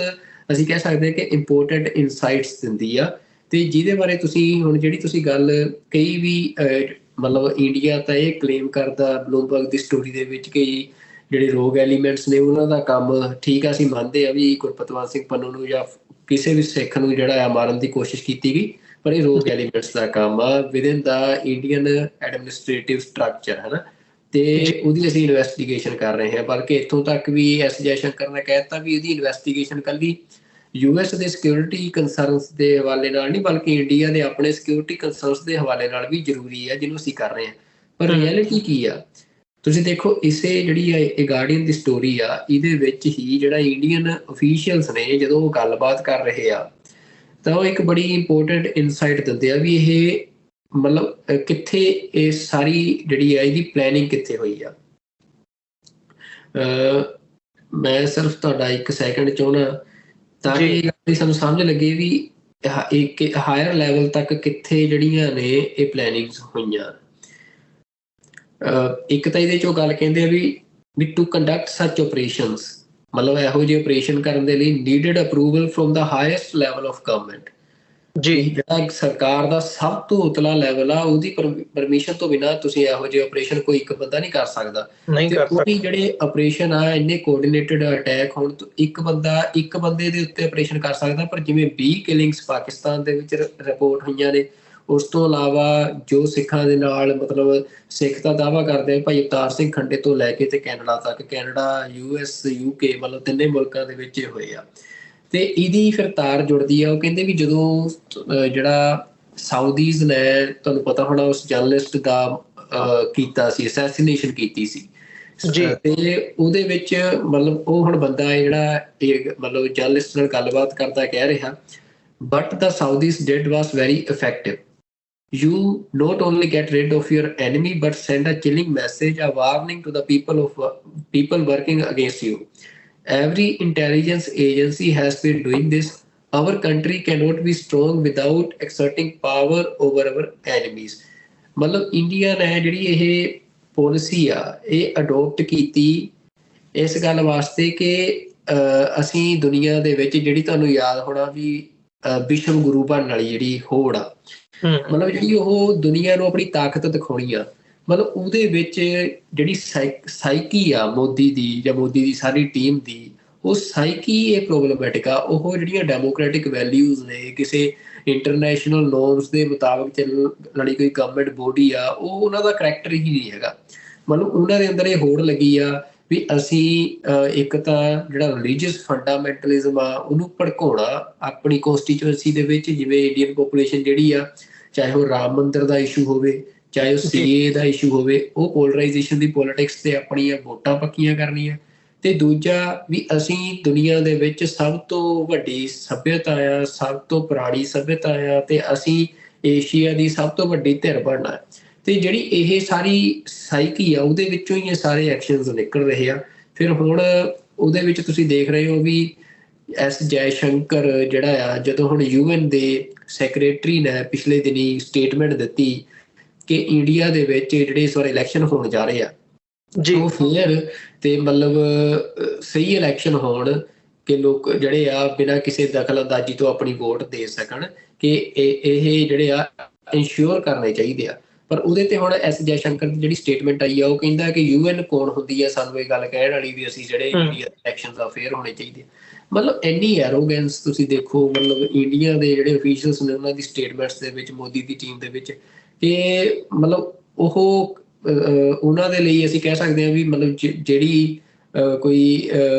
ਮਤਲਬ ਦੁਨੀਆ ਦੇ ਵਿੱਚ ਜਿਹੜਾ ਇੰਟਰਨੈਸ਼ਨਲ ਲਾਅ ਸਟੈਬਲਿਸ਼ ਆ ਉਹਦੇ ਲਈ ਵੀ ਇਹ ਖਤਰਾ ਬਣ ਗਿਆ। ਹੁਣ ਉਹ ਖਤਰਾ ਕਿਵੇਂ ਬਣ ਗਿਆ ਵੀ ਤੁਸੀਂ ਦੇਖ ਸਕਦੇ ਹੋ ਵੀ ਇਹ ਅਲਾਈ ਕਿਹਨੂੰ ਬਣਾ ਰਹੇ ਆ ਆਪਣਾ ਇਹਨਾਂ ਐਕਸ਼ਨਸ ਦੇ ਵਿੱਚ। ਜਦੋਂ ਗੁਰਪਤਪਾਲ ਸਿੰਘ ਪੰਨੂ ਦਾ ਕੇਸ ਸੀ, ਉਹਦੇ 'ਚ ਕਿਸ ਬੰਦੇ ਨੂੰ ਇਹਨਾਂ ਨੇ ਅਲਾਈ ਬਣਾਇਆ, ਜਿਹੜਾ ਕ੍ਰਿਮੀਨਲ ਸੀ, ਮਤਲਬ ਦੁਨੀਆ ਦੇ ਵਿੱਚ ਡਰੱਗ ਦਾ ਟਰੇਡ ਕਰਨ ਵਾਲਾ, ਇਲੀਗਲ ਵੈਪਨਸ ਦਾ ਟਰੇਡ ਕਰਨ ਵਾਲਾ ਬੰਦਾ, ਉਹਨੂੰ ਇਹਨਾਂ ਨੇ ਰਿਕਰੂਟ ਕੀਤਾ। ਤੇ ਉਸ ਤੋਂ ਬਾਅਦ ਹੁਣ ਜਦੋਂ ਅਸੀਂ ਦੇਖ ਰਹੇ ਹਾਂ ਵੀ ਇਸ ਸਾਰੇ ਕੇਸ ਦੇ ਵਿੱਚ ਕਿਹਦੇ ਨਾਲ ਹੱਥ ਮਿਲਾ ਰਹੇ, ਆਈਸਿਸ ਦੇ ਨਾਲ। ਮਤਲਬ ਆਈਸਿਸ ਜਿਹੜੀ ਆ, ਜਿਵੇਂ ਉਹ ਸਿੱਖਾਂ ਦਾ ਕਤਲੇਆਮ ਕਰ ਰਹੀ ਆ ਅਫਗਾਨਿਸਤਾਨ ਦੇ ਵਿੱਚ, ਜਿਵੇਂ ਉਹ ਕਿੰਨੇ ਲੋਕਾਂ ਦਾ ਦੁਨੀਆ ਦੇ ਵਿੱਚ ਕਤਲੇਆਮ ਕਰ ਰਹੀ ਹੈ। ਮਤਲਬ ਜਿਹੜੀ ਇੱਕ ਐਸਟੈਬਲਿਸ਼ਡ ਸਟੇਟ, ਜੀ ਤੁਸੀਂ ਕਹਿ ਲਓ ਵੀ ਦੁਨੀਆ ਦੀ ਮੋਸਟ ਪੋਪੂਲਸ ਕੰਟਰੀ ਆ ਜਿਹੜੀ, ਮਤਲਬ ਉੱਥੋਂ ਦੀ ਜਿਹੜੀ ਗਵਰਨਮੈਂਟ ਆ, ਜਿਹਨੂੰ ਵੈਸਟਰਨ ਕੰਟਰੀਜ਼ ਇਹ ਮੰਨਦੀਆਂ ਵੀ ਉਹ ਇੱਕ ਡੈਮੋਕ੍ਰੈਟਿਕ ਕੰਟਰੀ ਆ, ਤੇ ਉੱਥੋਂ ਦੀ ਜਿਹੜੀ ਗਵਰਨਮੈਂਟ ਆ ਉਹ ਦੁਨੀਆ ਦੀਆਂ ਵੱਡੀਆਂ ਟੈਰਰਿਸਟ ਆਰਗੇਨਾਈਜੇਸ਼ਨਸ ਦੇ ਨਾਲ ਅਲਾਈ ਹੋ ਕੇ ਤੇ ਐਕਸ਼ਨਸ ਕਰੇ ਕਿਸੇ ਹੋਰ ਕੰਟਰੀਜ਼ ਦੀ ਟੈਰੀਟਰੀ 'ਚ ਜਾ ਕੇ। ਮਤਲਬ ਇਹ ਇਕੱਲਾ ਸਿੱਖਾਂ ਲਈ ਖਤਰੇ ਦੀ ਗੱਲ ਨਹੀਂ, ਬਲਕਿ ਅੱਜ ਇਹ ਦੁਨੀਆ ਦੇ ਹਰ ਇੱਕ ਅਮਨ ਪਸੰਦ ਜਿਹੜਾ ਸ਼ਹਿਰੀ ਆ, ਜਾਂ ਕੋਈ ਵੀ ਇਹੋ ਜਿਹਾ ਮੁਲਕ ਆ ਜਿਹੜਾ ਕਿ ਇੰਟਰਨੈਸ਼ਨਲ ਨੋਰਮਸ ਦੇ ਹਿਸਾਬ ਨਾਲ ਚੱਲਣਾ ਚਾਹੁੰਦਾ ਆ, ਸ਼ਾਂਤੀ ਨਾਲ ਰਹਿਣਾ ਚਾਹੁੰਦਾ, ਮਤਲਬ ਉਹਦੇ ਲਈ ਅੱਜ ਖਤਰਾ। ਇੰਡੀਆ ਅੱਜ ਵਰਲਡ ਪੀਸ ਲਈ ਖਤਰਾ ਬਣਦਾ ਜਾ ਰਿਹਾ। ਮੈਨੂੰ ਲੱਗਦਾ ਕਿ ਜਿਹੜੀ ਪਾਲਿਸੀ ਇੰਡੀਆ ਨੇ ਅਡੋਪਟ ਕਰ ਲਈ ਆ, ਜੋ ਗਾਰਡੀਅਨ ਦੀ ਜਿਹੜੀ ਸਟੋਰੀ ਆ, ਜੋ ਇਨਸਾਈਟਸ ਦੇ ਰਹੀ ਆ। ਨਹੀਂ, ਬਿਲਕੁਲ ਜਿਹੜਾ ਤੁਸੀਂ ਜ਼ਿਕਰ ਕੀਤਾ ਆ ਅਖੀਰ ਤੇ, ਜਿਹੜਾ ਤੁਸੀਂ ਕੰਕਲੂਜਨ ਦੇ ਵਿੱਚ ਗੱਲ ਕਹੀ ਹੈ ਵੀ ਭਾਰਤ ਦੀ ਜਿਹੜੀ ਨੀਤੀ ਹੈ ਇਹ ਪ੍ਰੋਬਲਮੈਟਿਕ ਬਣ ਗਈ ਹੈ। ਹੁਣ ਨੀਤੀ ਦੇ ਉੱਤੇ ਥੋੜਾ ਜਿਹਾ ਫੋਕਸ ਕਰੀਏ ਅਸੀਂ। ਹੁਣ ਜਿਹੜੀ ਇਸ ਸਟੋਰੀ ਦੇ ਵਿੱਚ ਵੀ ਗੱਲ ਸਾਹਮਣੇ ਆਉਂਦੀ ਹੈ ਕਿ ਅਸੀਂ ਓਵਰਆਲ ਵੀ ਜੋ ਪਿਛਲੇ 10 ਸਾਲਾਂ ਤੋਂ, ਜਦੋਂ ਤੋਂ ਮੋਦੀ ਸਰਕਾਰ ਹੋਣ ਦੇ ਵਿੱਚ ਆਈ ਹੈ, ਉਦੋਂ ਤੋਂ ਅਸੀਂ ਇਹ ਵਰਤਾਰਾ ਦੇਖ ਰਹੇ ਹਾਂ। ਪਹਿਲਾਂ ਤੋਂ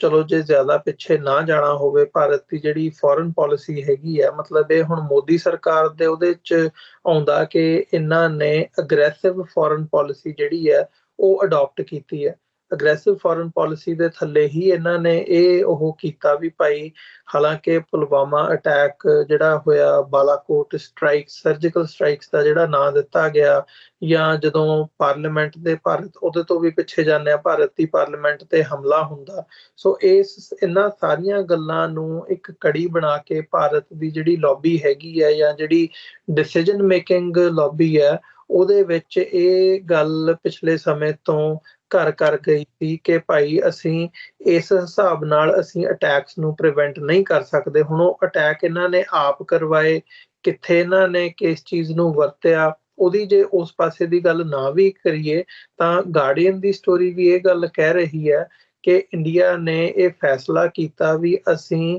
ਜਿੱਥੇ ਇਸ ਸਾਰੇ ਪਾਰਟ ਦੀ ਜੜ ਹੈਗੀ ਹੈ, ਅਸੀਂ ਉੱਥੇ ਜਾ ਕੇ ਅਟੈਕ ਕਰਨਾ। ਤੇ ਉਸ ਦੇ ਥੱਲੇ ਹੀ ਇਹਨਾਂ ਨੇ ਇਹ ਜਿਹੜੀ ਅਗਰੈਸਿਵ ਫੋਰਨ ਪਾਲਿਸੀ ਦੀ ਨੀਤੀ ਹੈ ਉਹ ਅਡਾਪਟ ਕੀਤੀ। ਤੇ ਅੱਜ ਨਹੀਂ, ਅੱਜ ਤੋਂ ਸਾਲ ਪਹਿਲਾਂ ਦੀ ਗੱਲ ਨਹੀਂ, ਇਹ 2017-18 ਦੇ ਵਿੱਚ ਜਾਂ ਉਹਦੇ ਤੋਂ ਵੀ ਪਹਿਲਾਂ ਕਿਤੇ ਇਹ ਗੱਲ ਇਹਨਾਂ ਨੇ ਬਣਾ ਲਈ ਸੀ, ਜਾਂ ਇਸ ਦੇ ਉੱਤੇ ਜਿਹੜਾ ਕੰਮ ਕਰਨਾ ਹੈਗਾ ਉਹ ਸ਼ੁਰੂ ਕਰ ਦਿੱਤਾ ਸੀ। ਤੇ 2023 ਦੇ ਵਿੱਚ ਪਹੁੰਚਦਿਆਂ ਇਹ ਇਸ ਲੈਵਲ ਦਾ ਇੱਕ ਵੱਡਾ ਆਪਰੇਸ਼ਨ ਬਣ ਗਿਆ ਸੀ ਕਿ ਇਹ ਕੱਲਾ ਪਾਕਿਸਤਾਨ ਤੱਕ ਸੀਮਤ ਨਹੀਂ, ਨਾਰਥ ਅਮਰੀਕਾ, ਯੂਰਪ ਤੇ ਬਾਕੀ ਕੰਟਰੀਜ਼ ਦੇ ਵਿੱਚ ਜਾ ਕੇ ਇਹ ਤੇ ਆਪਣੇ ਆਪ ਨੂੰ ਇਹ ਜਸਟੀਫਾਈ ਕਰਨ ਲੱਗਿਆ, ਜਿਹੜੀ ਹੁਣ ਜਿਵੇਂ ਰਾਜਨਾਥ ਸਿੰਘ ਦਾ ਬਿਆਨ ਵੀ ਆਇਆ ਹੈ, ਜਾਂ ਅਸੀਂ ਅਦਰਵਾਈਜ਼ ਇੰਡੀਅਨ ਮੀਡੀਆ ਦੇ ਉੱਤੇ ਭਾਰਤ ਦੇ ਜਿਹੜੇ ਪੋਲੀਟੀਸ਼ੀਅਨਸ ਹੈਗੇ ਨੇ ਜਾਂ ਉਹਨਾਂ ਦੇ ਜਿਹੜੇ ਨੀਤੀ ਘਾੜੇ ਨੇ ਉਹਨਾਂ ਦੇ ਅਸੀਂ ਬਿਆਨ ਦੇਖਦੇ ਹਾਂ ਤਾਂ ਉਹ ਇਹ ਗੱਲ ਦੱਸਦੇ ਆ ਕਿ ਉਹ ਇਸ ਸਾਰੀ ਚੀਜ਼ ਨੂੰ ਓਨ ਕਰ ਰਹੇ ਆ ਕਿ ਹਾਂ ਅਸੀਂ ਕੀਤਾ ਤੇ ਅਸੀਂ ਕਰਾਂਗੇ। ਅਗਰੈਸਿਵ ਫੋਰਨ ਪਾਲਿਸੀ ਦੇ ਥੱਲੇ ਉਹ ਆਪਣੇ ਆਪ ਨੂੰ ਇਹ ਗੱਲ ਜਸਟੀਫਾਈ ਕਰ ਰਹੇ ਆ ਕਿ ਭਾਈ ਰਸ਼ੀਆ ਕਿਹੜਾ ਨਹੀਂ ਕਰਦਾ ਹੈਗਾ, ਇਜ਼ਰਾਈਲ ਦੀ ਮਸਾਦ ਕਿਹੜੇ ਨਹੀਂ ਇਸ ਕਿਸਮ ਦੇ ਆਪਰੇਸ਼ਨਸ ਕਰਦੀ ਹੈਗੀ। ਸੋ ਜਿਹੜੇ ਬੰਦੇ, ਜਿਹੜੀ ਕੋਈ ਵਿਰੋਧ ਦੀ ਆਵਾਜ਼ ਸਾਡੇ ਖਿਲਾਫ ਬਣੂਗੀ, ਕੋਈ ਗੱਲ ਚੁੱਕੀ ਜਾਊਗੀ ਤੇ ਉਸ ਨੂੰ ਅਸੀਂ ਇਸੇ ਹਿਸਾਬ ਨਾਲ ਟੈਕਲ ਕਰਾਂਗੇ। ਸੋ ਇਹ ਗੱਲ ਉਹਨਾਂ ਨੇ ਸਿੱਧੀ ਉਹ ਜਿਹੜੀ ਹੈ ਉਹ ਸਪਸ਼ਟਤਾ ਦੇ ਨਾਲ ਕਹਿ ਦਿੱਤੀ ਹੈ ਤੇ ਹੁਣ ਇਸ ਗੱਲ ਨੂੰ ਉਹ ਮੰਨ ਰਹੇ ਆ। ਸੋ ਜਿਹੜੀ ਇਹ ਭਾਰਤ ਦੀ ਸਵਾਲ ਇੱਥੇ ਫਿਰ ਇਹ ਬਣ ਜਾਂਦਾ ਵੀ ਜਿਹੜੀ ਇਹ ਭਾਰਤ ਦੀ ਹੁਣ ਅਗਰੈਸਿਵ ਫੋਰਨ ਪਾਲਿਸੀ ਦੀ ਨੀਤੀ ਹੈ, ਜਿਹੜੀ ਭਾਰਤ ਨੇ ਅਡਾਪਟ ਕਰ ਲਈ ਹੈ, ਇਹਦੇ ਮਾਇਨੇ ਕੀ ਨੇ? ਭਾਰਤ ਲਈ ਇਹਦੇ ਮਾਇਨੇ ਕੀ ਨੇ? ਸਾਡੇ ਲਈ, ਸਿੱਖਾਂ ਦੇ ਲਈ ਇਹਦੇ ਮਾਇਨੇ ਕੀ ਨੇ? ਤੇ ਵੈਸਟ, ਖਾਸ ਤੌਰ ਤੇ ਜਦੋਂ ਅਸੀਂ ਫਾਈਵ ਆਈਜ਼ ਨੇਸ਼ਨਸ ਦੀ ਗੱਲ ਕਰਦੇ ਹਾਂ, ਹੁਣ ਜਦੋਂ ਉਹਨਾਂ ਨੇ ਫਾਈਵ ਆਈਜ਼ ਕੰਟਰੀਜ਼ ਨੇ ਜਿਸ ਕਿਸਮ ਤੇ ਲੈ ਕੇ ਸਿੱਖਾਂ ਦੀ ਸਟਰਗਲ ਨੂੰ ਜਾਂ ਸਿੱਖਾਂ ਦੇ ਨਾਲ ਜਿਹੜੀ ਇਹ ਟਾਰਗੇਟਡ ਕਿਲਿੰਗ ਹੋ ਰਹੀ ਹੈ ਉਸ ਨੂੰ ਪ੍ਰੋਜੈਕਟ ਕੀਤਾ, ਉਹ ਵੀ ਇੱਕ ਮੈਸੇਜ ਹੈ, ਉਹ ਵੀ ਇੱਕ ਸੁਨੇਹਾ ਸਿੱਖਾਂ ਦੇ ਲਈ ਵੀ ਹੈ ਤੇ ਨਾਲ ਹੀ ਨਾਲ ਭਾਰਤ ਦੇ ਲਈ ਵੀ ਹੈ ਵੀ ਉਹ ਇਸ ਅਗਰੈਸਿਵ ਫੋਰਨ ਪਾਲਿਸੀ ਨੂੰ ਫਾਈਵ ਆਈਜ਼ ਨੇਸ਼ਨਸ ਕਿਸ ਹਿਸਾਬ ਨਾਲ ਦੇਖ ਰਹੇ ਆ। ਬਿਲਕੁਲ ਅਮਰਵੀਰ ਸਿੰਘ ਜੀ, ਜਿਹੜੀ ਦੇਖੋ ਇਹ ਪਾਲਿਸੀ ਆ, ਮਤਲਬ ਇਹ ਇਸ ਸਟੋਰੀ ਦੇ ਵਿੱਚ ਇੱਕ ਹੋਰ ਬੜਾ ਇਨਸਾਈਟ ਸਟਰੋਂਗ ਮਿਲਦਾ ਵੀ ਇਹ ਪਾਲਿਸੀ ਮਤਲਬ ਇੰਡੀਆ ਦੇ ਪ੍ਰਾਈਮ ਮਿਨਿਸਟਰ ਆਫਿਸ 'ਚ ਬਣੀ ਆ। ਮਤਲਬ ਇਹ ਸਟੋਰੀ ਦੇ ਵਿੱਚ ਉਹ ਦੱਸ ਰਹੇ ਆ ਕਿ it was a few months after the killing of Jamal Khashoggi that there was a debate among the top brass of intelligence in the Prime Minister's office about how something can be learned from the case.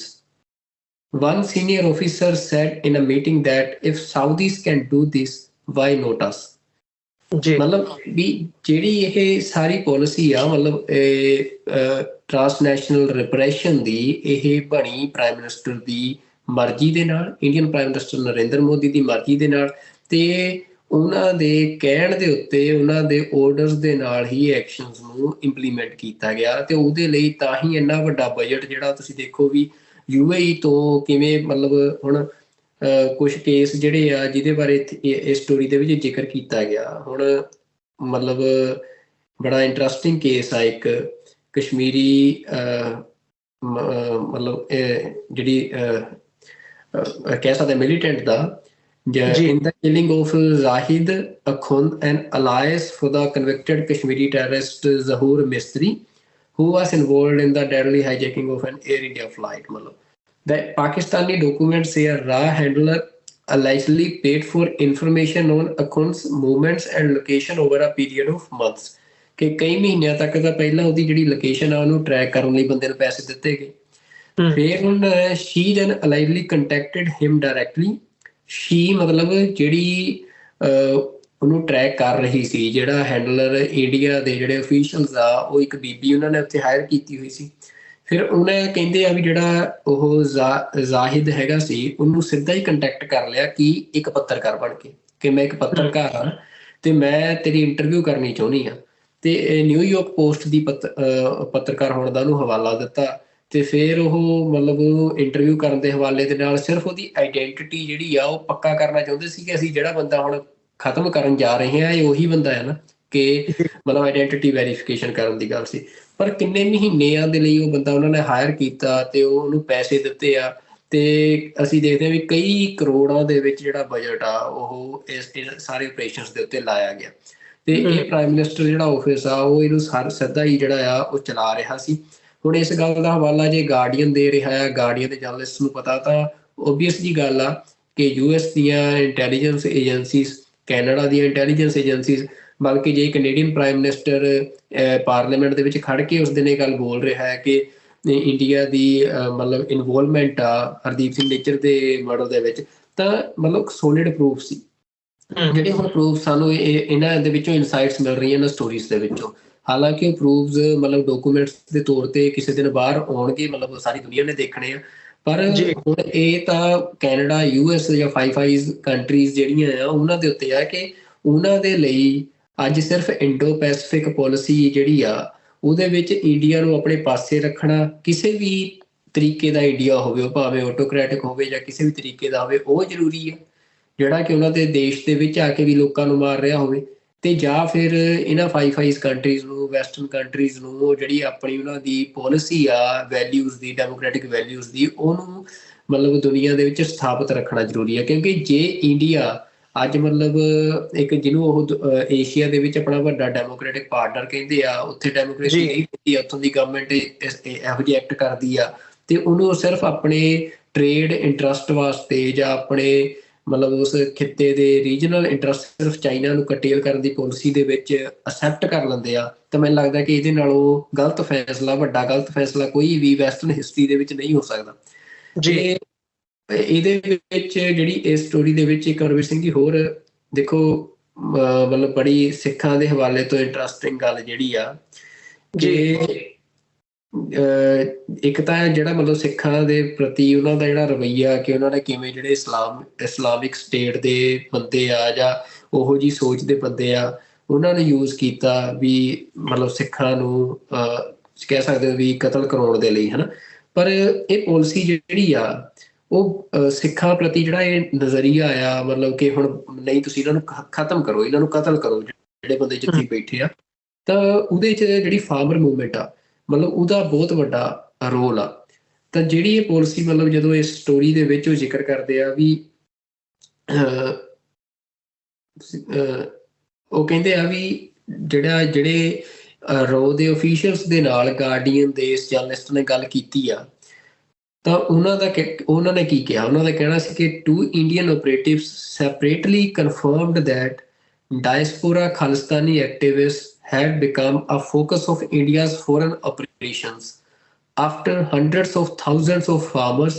mostly Sikhs from Punjab, descended on Delhi to protest against new farm laws. The protest ultimately forced the government into a rare policy U-turn, which was seen as an embarrassment. ਮਤਲਬ ਜਿਹੜੀ ਕਿਸਾਨ ਸੰਘਰਸ਼ ਤੋਂ ਬਾਅਦ ਜਿਵੇਂ ਮੋਦੀ ਨੂੰ ਝੁਕਣਾ ਪਿਆ ਤੇ ਉਹ ਤੋਂ ਬਾਅਦ ਸਿੱਖ ਕਹਿ ਰਹੇ ਸੀ ਵੀ ਹਾਂ ਹੁਣ ਇਹ ਵਾਪਸ ਸਿੱਖਾਂ ਤੇ ਵੱਡਾ ਹਮਲਾ ਜ਼ਰੂਰ ਕਰੂਗਾ, ਤੇ ਉਹੀ ਜਿਹੜਾ ਉਹਨਾਂ ਨੇ ਫਿਰ ਹਮਲਾ ਕੀਤਾ ਵੀ ਤੁਸੀਂ ਦੇਖੋ ਕਿੰਨੀਆਂ ਕਿਲਿੰਗਸ ਜਿਹੜੀਆਂ ਨੇ ਉਹ ਸਿੱਖ ਐਕਟਿਵਿਸਟ ਦੀਆਂ ਅਕਰੋਸ ਦਾ ਗਲੋਬ ਹੋਈਆਂ। ਤੇ ਉਹਦੀ ਜਿਹੜੀ ਆ ਮਤਲਬ ਉਹਦਾ ਰੂਟ ਕੋਸ ਕੀ ਆ ਕਿ ਇੰਡੀਅਨ ਐਸਟੈਬਲਿਸ਼ਮੈਂਟ ਇਹ ਗੱਲ ਨੂੰ ਸਮਝਦੀ ਆ ਕਿ ਜਿਹੜੀ ਫਾਰਮਰ ਮੂਵਮੈਂਟ ਸੀ ਉਹਦੇ ਪਿੱਛੇ ਜਿਹੜੀ ਤਾਕਤ ਸੀ ਉਹ ਸਿੱਖ ਤਾਕਤ ਸੀ, ਤੇ ਸਿੱਖਾਂ ਦੀ ਜਿਹੜੀ ਅਸੀਂ ਕਹਿ ਸਕਦੇ ਹਾਂ ਕਿ ਨਾਰਾਜ਼ਗੀ ਆ ਇੰਡੀਅਨ ਐਸਟੈਬਲਿਸ਼ਮੈਂਟ ਦੇ ਨਾਲ, ਉਹੀ ਉਸ farmer movement the base C.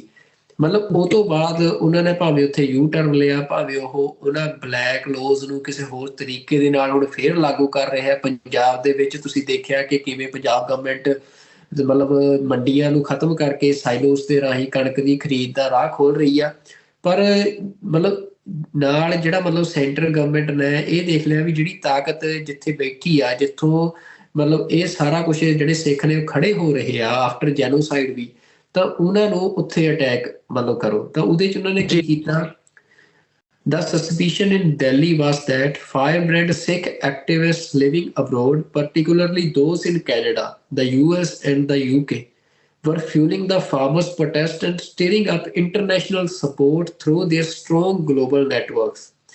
It stoked fears that these activists could be destabilizing force and were capable of reviving Khalistani militancy in India. ਮਤਲਬ ਉਹਨਾਂ ਨੇ ਇਹ ਇੰਡੀਆ ਦਾ ਮਤਲਬ ਜਿਹੜੀ ਇੱਕ ਉਹਨਾਂ ਦੀ ਸਮਝ ਆ ਫਾਰਮਰ ਮੂਵਮੈਂਟ ਤੋਂ ਬਾਅਦ ਇਹ ਬਣੀ ਕਿ ਜਿਹੜਾ ਸਿੱਖਾਂ ਦਾ ਭਾਵੇਂ ਜੈਨੋਸਾਈਡ ਹੋਇਆ, ਸਿੱਖਾਂ ਨੂੰ ਉਹਨਾਂ ਨੇ ਪੰਜਾਬ 'ਚ ਉਜਾੜਿਆ, ਪਰ ਸਿੱਖਾਂ ਨੇ ਮਤਲਬ ਜਿਹੜੀ ਆਪਣੇ ਰਾਜ ਦੀ ਇੱਛਾ ਜਾਂ ਆਪਣਾ ਐਕਟਿਵਿਜ਼ਮ ਨਹੀਂ ਛੱਡਿਆ, ਭਾਵੇਂ ਦੁਨੀਆ ਦੇ ਕਿਸੇ ਮੁਲਕ 'ਚ ਗਏ, ਤੇ ਉਹਨਾਂ ਨੇ ਉੱਥੇ ਉਹਨਾਂ ਮੁਲਕਾਂ ਦੇ ਵਿੱਚ ਇੱਕ ਗਲੋਬਲ ਸਪੋਰਟ ਜਨਰੇਟ ਕੀਤੀ, ਜਿਹ ਤੋਂ ਇੰਡੀਆ ਦੀ ਗਵਰਨਮੈਂਟ ਨੂੰ ਪ੍ਰੋਬਲਮ ਹੋਈ ਆ। ਤੇ ਉਹਦੇ ਕਰਕੇ ਫਿਰ ਉਹਨਾਂ ਨੇ ਜਿਹੜੇ ਉਹ ਐਕਟਿਵਿਸਟ ਜਿਹੜੇ ਆ ਉਹਨਾਂ ਨੂੰ ਚੁਣਿਆ। ਇੱਕ ਤਾਂ ਉਹਨਾਂ ਨੇ ਕੁਝ ਬੰਦੇ ਜਿਹੜੇ ਸਿੱਖ ਲੀਡਰ ਸੀ ਉਹ ਖਤਮ ਕੀਤੇ, ਨਾਲ ਉਹਨਾਂ ਨੇ ਕੋਸ਼ਿਸ਼ ਕੀਤੀ ਹੈ ਇਸ ਐਕਸ਼ਨ ਦੇ ਨਾਲ ਕਮਿਊਨਿਟੀ ਦੇ ਵਿੱਚ ਫੀਅਰ ਜਨਰੇਟ ਕਰਨ ਦੀ, ਖਾਸ ਤੌਰ ਤੇ ਡਾਇਸਪੋਰਾ ਸਿੱਖਸ ਦੇ ਵਿੱਚ। ਜੀ ਉਹਦੇ ਵਿੱਚ ਫਿਰ ਉਹ ਮਤਲਬ ਅੱਗੇ ਦੱਸਦੇ ਆ ਕਿ ਕਿਵੇਂ ਯੂਕੇ ਦੇ ਵਿੱਚ ਜਿਹੜੇ ਸਿੱਖ ਨੇ ਉਹਨਾਂ ਨੂੰ ਕਿਵੇਂ ਮਤਲਬ ਵਾਰਨਿੰਗਸ ਆਈਆਂ, ਲਾਈਫ ਥ੍ਰੈਟਸ ਆਏ ਆ, ਤੇ ਉਹ ਸਾਰੀ ਗੱਲ ਆ। ਪਰ ਮਤਲਬ ਮੋਟੀ ਜੀ ਗੱਲ ਆ ਵੀ ਇਹ ਜਿਹੜੀ ਗਾਰਡੀਅਨ ਦੀ ਸਟੋਰੀ ਆ, ਤੁਸੀਂ ਦੇਖੋ ਇਹਨਾਂ ਇੰਡੀਆ ਦਾ ਜਿਹੜਾ ਨਜ਼ਰੀਆ ਆ ਖਾਸ ਤੌਰ ਤੇ ਕਸ਼ਮੀਰ ਦੀ ਮੂਵਮੈਂਟ ਨੂੰ ਲੈ ਕੇ ਤੇ ਸਿੱਖ ਮੂਵਮੈਂਟ ਨੂੰ ਲੈ ਕੇ, ਉਹਦੇ ਤੇ ਜੋ ਮਤਲਬ ਅਸੋਲਟ ਇੰਡੀਅਨ ਐਸਟੈਬਲਿਸ਼ਮੈਂਟ ਕਰ ਰਹੀ ਆ ਉਹਦੇ ਪਾਜ ਘੇੜ ਕੇ ਰੱਖਦੇ ਆ। ਤੇ ਨਾਲ ਹੀ ਜਿਹੜੀਆਂ ਇਹ ਕਮਿਊਨਿਟੀਜ਼ ਨੇ ਉਹਨਾਂ ਦੇ ਜਿਹੜੇ ਐਕਟਿਵਿਸਟ ਨੇ ਉਹਨਾਂ ਨੂੰ ਗਾਈਡ ਵੀ ਕੀਤਾ, ਉਹਨਾਂ ਨੂੰ ਇਨਸਾਈਟਸ ਵੀ ਦਿੱਤੇ ਆ ਕਿ ਕਿਵੇਂ ਇੰਡੀਅਨ ਏਜੰਟਸ ਜਿਹੜੇ ਆ ਇਨਫਿਲਟ੍ਰੇਸ਼ਨ ਕਰ ਰਹੇ ਆ ਤੁਹਾਡੀਆਂ ਕਮਿਊਨਿਟੀਜ਼ ਦੇ ਵਿੱਚ, ਕਿਵੇਂ ਉਹ ਸੋਸ਼ਲ ਮੀਡੀਆ ਹੈਂਡਲਸ ਨੂੰ ਯੂਜ਼ ਕਰ ਰਹੇ ਆ, ਕਿਵੇਂ ਉਹ ਬੰਦੇ ਤਿਆਰ ਕਰ ਰਹੇ ਆ ਤੁਹਾਡੇ ਵਿੱਚੋਂ ਹੀ ਇਨਫਿਲਟਰੇਟ ਕਰਕੇ ਤੇ ਮਤਲਬ ਉਹਨਾਂ ਨੂੰ ਆਪਣੇ ਤਰੀਕੇ ਨਾਲ ਯੂਜ਼ ਕਰਨ ਦੇ ਲਈ। ਤਾਂ ਇਹ ਮਤਲਬ ਇੱਕ ਅਸੀਂ ਕਹਿ ਸਕਦੇ ਹਾਂ ਕਿ ਇਹ ਸਟੋਰੀ ਜਿਹੜੀ ਆ ਉਹਨੂੰ ਬੜਾ ਡੀਪਲੀ ਐਨਾਲਿਸਿਸ ਕਰਨ ਦੀ ਲੋੜ ਆ, ਤੇ ਮਤਲਬ ਇਹਨੂੰ ਸਮਝਣ ਦੀ ਲੋੜ ਆ ਕਿ ਤੁਸੀਂ ਦੇਖੋ ਕਿ ਇੰਡੀਅਨ ਜਿਹੜੇ ਏਜੰਟਸ ਨੇ ਉਹ ਕਿਹੜੇ ਕਿਹੜੇ ਤਰੀਕੇ ਵਰਤ ਰਹੇ ਆ ਮਤਲਬ ਆਪਣੇ ਖਿਲਾਫ ਉੱਠਣ ਵਾਲੀਆਂ ਜਿਹੜੀਆਂ ਆਵਾਜ਼ਾਂ ਨੇ ਉਹਨਾਂ ਨੂੰ ਬੰਦ ਕਰਾਉਣ ਦੇ ਲਈ। ਅਮਰਵੀਰ ਸਿੰਘ ਜੀ, ਮਤਲਬ ਇਹ ਡੈਮੋਕ੍ਰੈਟਿਕ ਵੈਲਿਊਜ਼ ਦੀ ਜਦੋਂ ਆਪਾਂ ਗੱਲ ਕਰਦੇ ਆ ਤਾਂ ਮਸਲਾ ਇਹ ਨਹੀਂ ਕਿ ਬੰਦੇ ਇਕੱਲੇ ਮਾਰੇ ਜਾ ਰਹੇ ਆ।